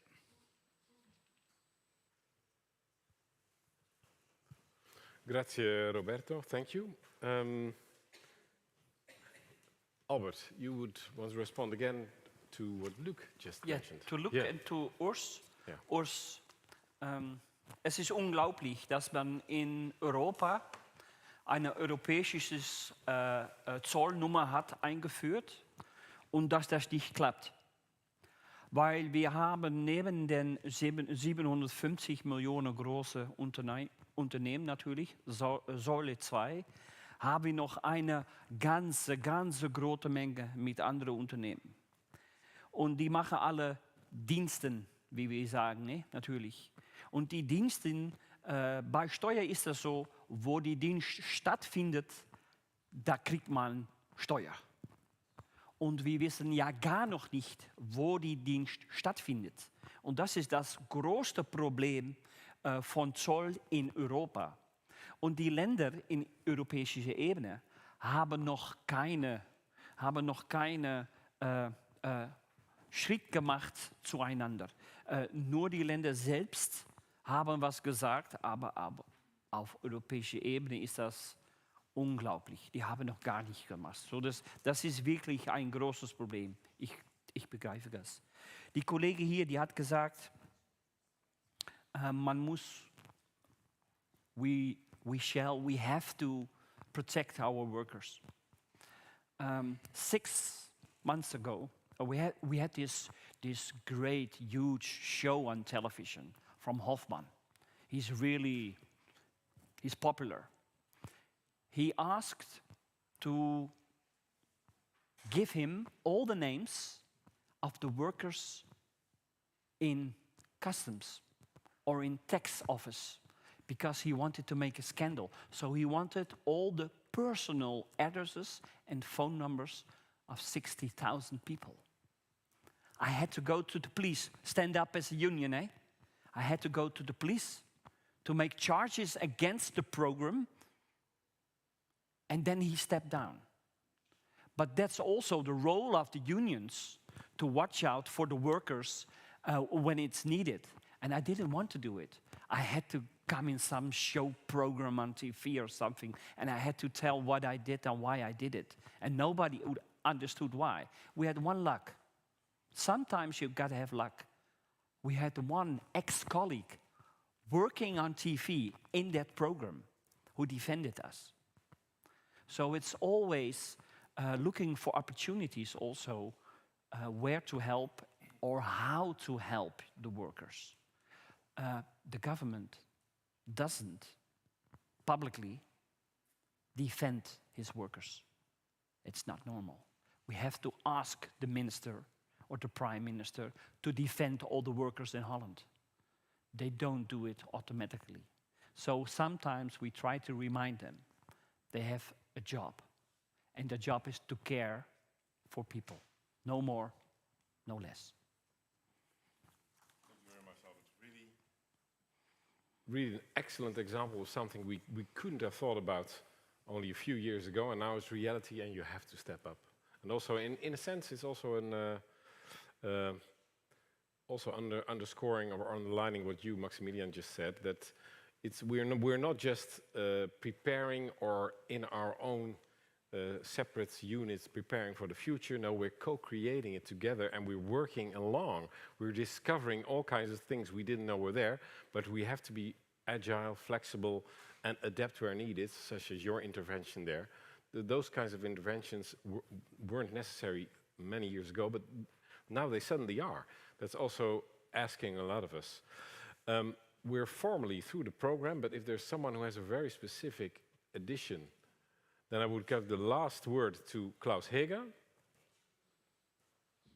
Just one thing, in my intro yesterday I said also the study, when you have a look at the study, and Raluca was referring to the agreement, use it. If it's of any use, use it, because we're not going to shoot it into space. And I think what Raluca said, it's such a comprehensive round agreement, the negotiation of which was not easy, and you can use it, I'm convinced, for your national agenda. So once again, use Julia's study and use this digitalization agreement. That's why we're here at the end of the day. Yeah. Okay, thank you very much. That said, I would like to thank the panelists here present and the panelists in Brussels and in Antwerp. So please give a big hand for all the panelists.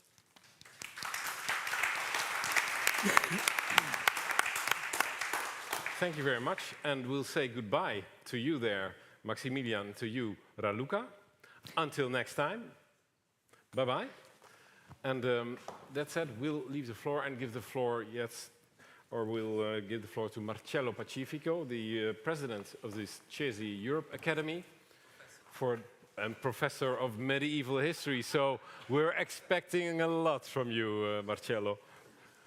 This is your environment. It's your natural habitat. So the concluding remarks are for you, Marcello. Please take the floor.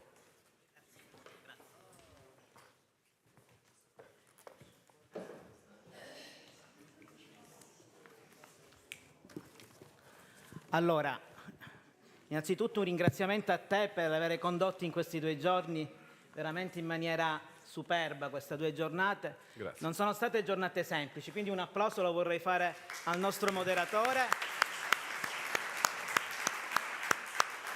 e con lui anche al sindaco di Costanza che ci ha accolto.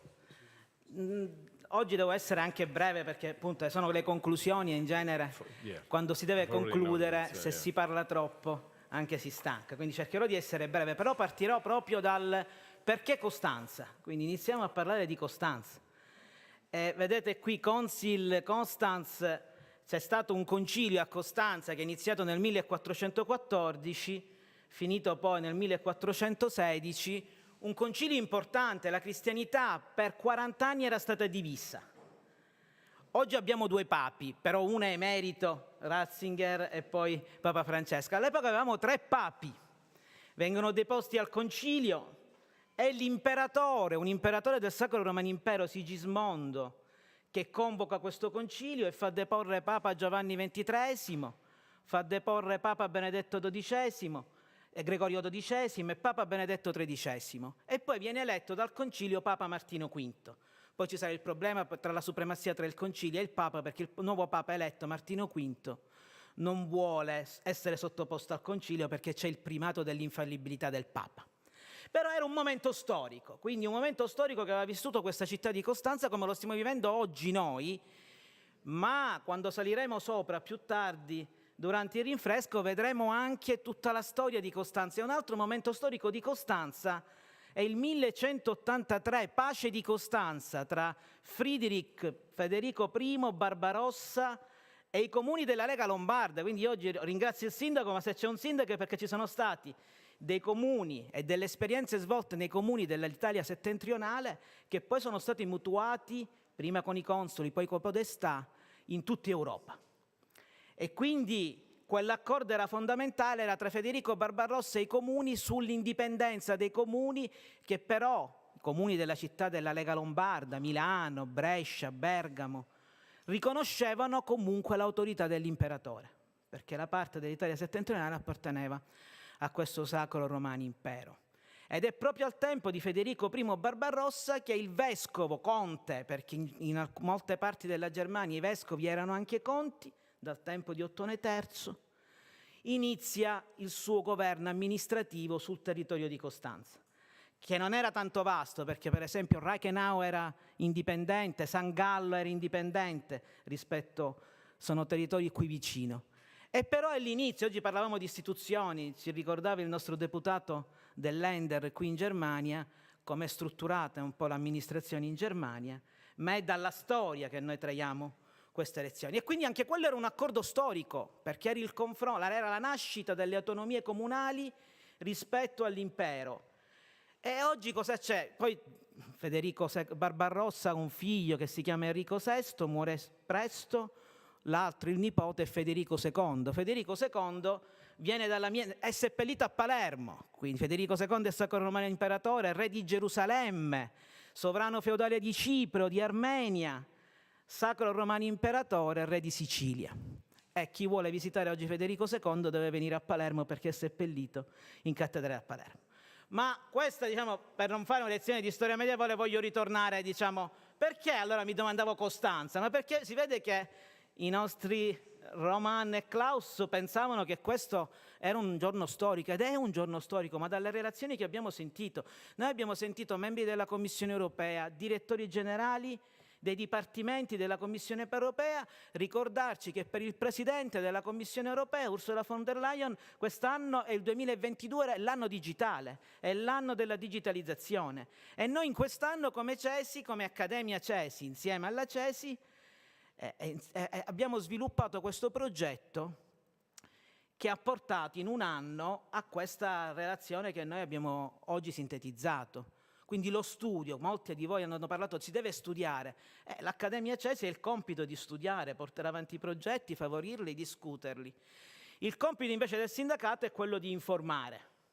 E allora di che cosa abbiamo parlato? Questo progetto è stato presentato più volte nelle relazioni anche, quindi non vado a sintetizzare il progetto anche perché l'abbiamo tutti, però vorrei ricordare che questo progetto nasce dalla volontà di fare uno studio, in particolar modo partendo dai sindacati aderenti alla CESI. In 20 hanno risposto a questo studio su tutti i settori, quindi dall'informazione all'istruzione, dalla sanità ai servizi postali, la sicurezza, polizia pure. Quindi abbiamo dato ovviamente amministrazioni locali e centrali, partendo proprio anzi dalle amministrazioni centrali e locali. E quindi da questo studio, poi che cosa abbiamo fatto? Siamo andati a interrogare alcuni rappresentanti di questi sindacati che si erano distinti per aver sviluppato nei propri paesi, con i propri datori di lavoro, alcuni di questi progetti. Abbiamo interrogato i lavoratori per capire cosa ne pensavano. Siamo partiti dallo studio delle fonti normative. E là le fonti normative, visto che c'è qualcuno ancora collegato dalla Commissione europea, io mi ricordo che bisogna accelerare su questa revisione delle fonti normative. Noi abbiamo una direttiva del 2003, di 20 anni fa, la 88, sull'organizzazione dell'orario di lavoro, che deve essere aggiornata alla luce delle cose che scriviamo, anche perché le direttive sono vincolanti per i paesi dell'Unione e quindi sono vincolanti per i legislatori nazionali, sono vincolanti per i parlamenti nazionali e per i parlamenti regionali, per chi li ha. Tra l'altro, al nostro amico deputato qui del Baden-Württemberg, gli vorrei dire che in Sicilia abbiamo pure, li chiamiamo parlamentari perché abbiamo, con l'autonomia della regione Sicilia in Italia, abbiamo un Parlamento dove chi entra al Parlamento nella Cappella Palatina legge che è il Parlamento più antico del mondo, è ancora più antico di quello inglese. Sappiamo che oggi gli inglesi hanno un po' di problemi, si è dimesso ieri la Truss, quindi bisogna vedere un pochettino, con problemi anche di inflazione, però guardate, è veramente anche strano, oggi noi, poi ritorno al progetto, però questo lo devo dire, c'è stato un momento in cui l'Europa era più unita di oggi, era più grande di oggi. Un vichingo va a Novgorod e Kiev e fonda il Principato di Kiev e Novgorod, si chiama Rurik, è un normanno. Dopo che avviene, che i normanni insieme, normanni noi chiamiamo normanni, è un vichingo, viene dalla penisola scandinava, sono gli stessi vichinghi che vanno in Danimarca, poi vanno nella Francia, in Normandia, dalla Normandia poi conquistano l'Inghilterra, battaglia di Hastings, e dalla Normandia conquistano la Sicilia e fondano il Regno di Sicilia. Quindi avevamo prima, oggi abbiamo gli inglesi che sono usciti dall'Europa e gli ucraini che vorrebbero entrare in Europa. Magari se fossimo tutti insieme, sia con gli ucraini sia con gli inglesi in questa Unione Europea, sarebbe un passo avanti nella storia, un ritorno nella storia, visto che sono trascorsi più di 1000 anni.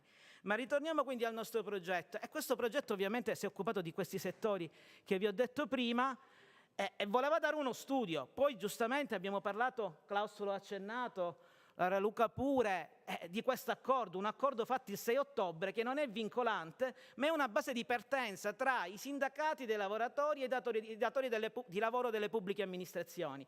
Ovviamente quello poi si deve trasformare in una direttiva, se vogliamo che sia vincolante, perché se no parliamo di buone prassi, parliamo di buone cose, ma poi non le andiamo a sviluppare. Sono le direttive quelle vincolanti.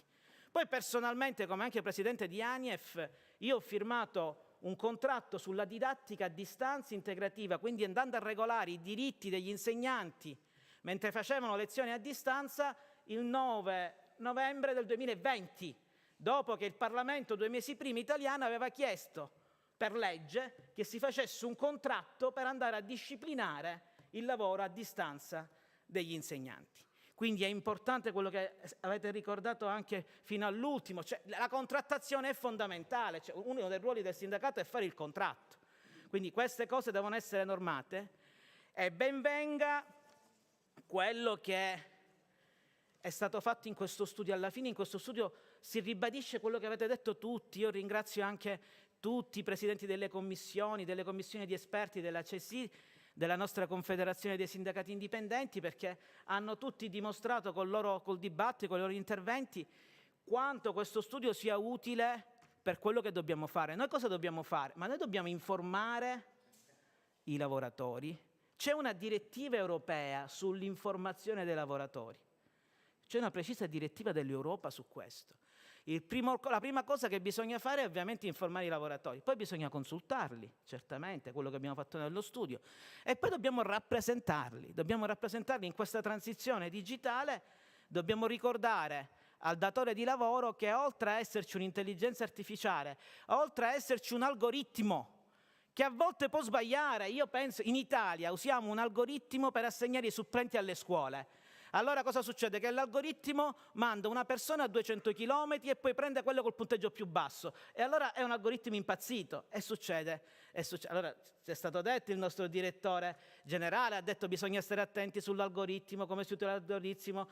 Certamente bisogna stare attenti. C'è il problema della cybersicurezza, ma c'è il problema che è stato messo da tutti, e sono contento in questo giorno storico dove stiamo andando ad annunciare i primi accordi sulla digitalizzazione europea, il passaporto digitale. Io non lo sapevo, se non venivo oggi qui a Costanza, non sapevo che la Commissione europea, insieme al Consiglio d'Europa, insieme al Parlamento europeo, hanno intenzione di darci un passaporto digitale. E quindi sono contento che come Accademia CESI e come CESI siamo riusciti a raccordarci in questo percorso. Abbiamo contribuito nel nostro piccolo a cercare di arrivare a tutelare tutti i lavoratori, ma anche a quello fondamentale di fare dei servizi per i cittadini europei che siano più vantaggiosi, che siano più utili, che siano più efficaci, che siano più opportuni.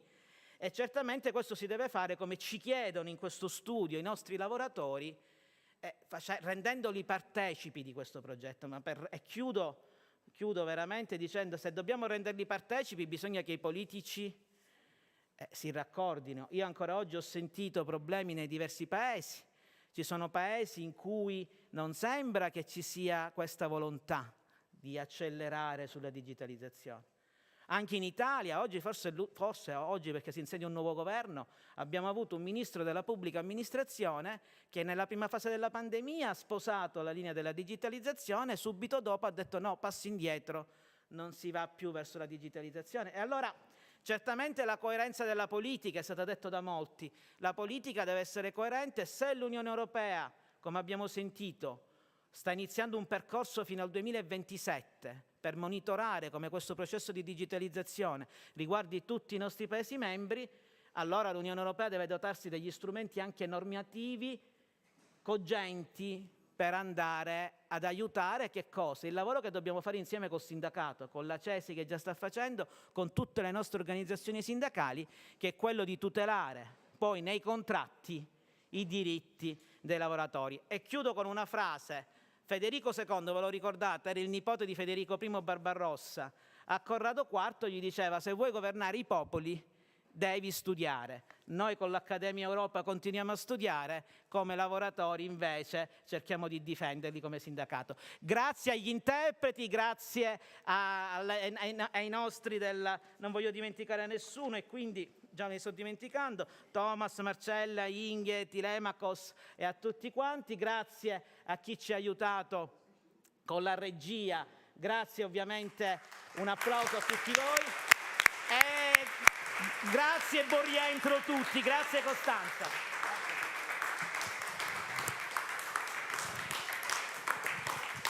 And just a small addition, Marcello, please don't leave just yet. We want to take a picture with each and every one of us, and then we'll have lunch. And there are also some people who have to go to the trains, but if you could stay here for the picture, that would be nice.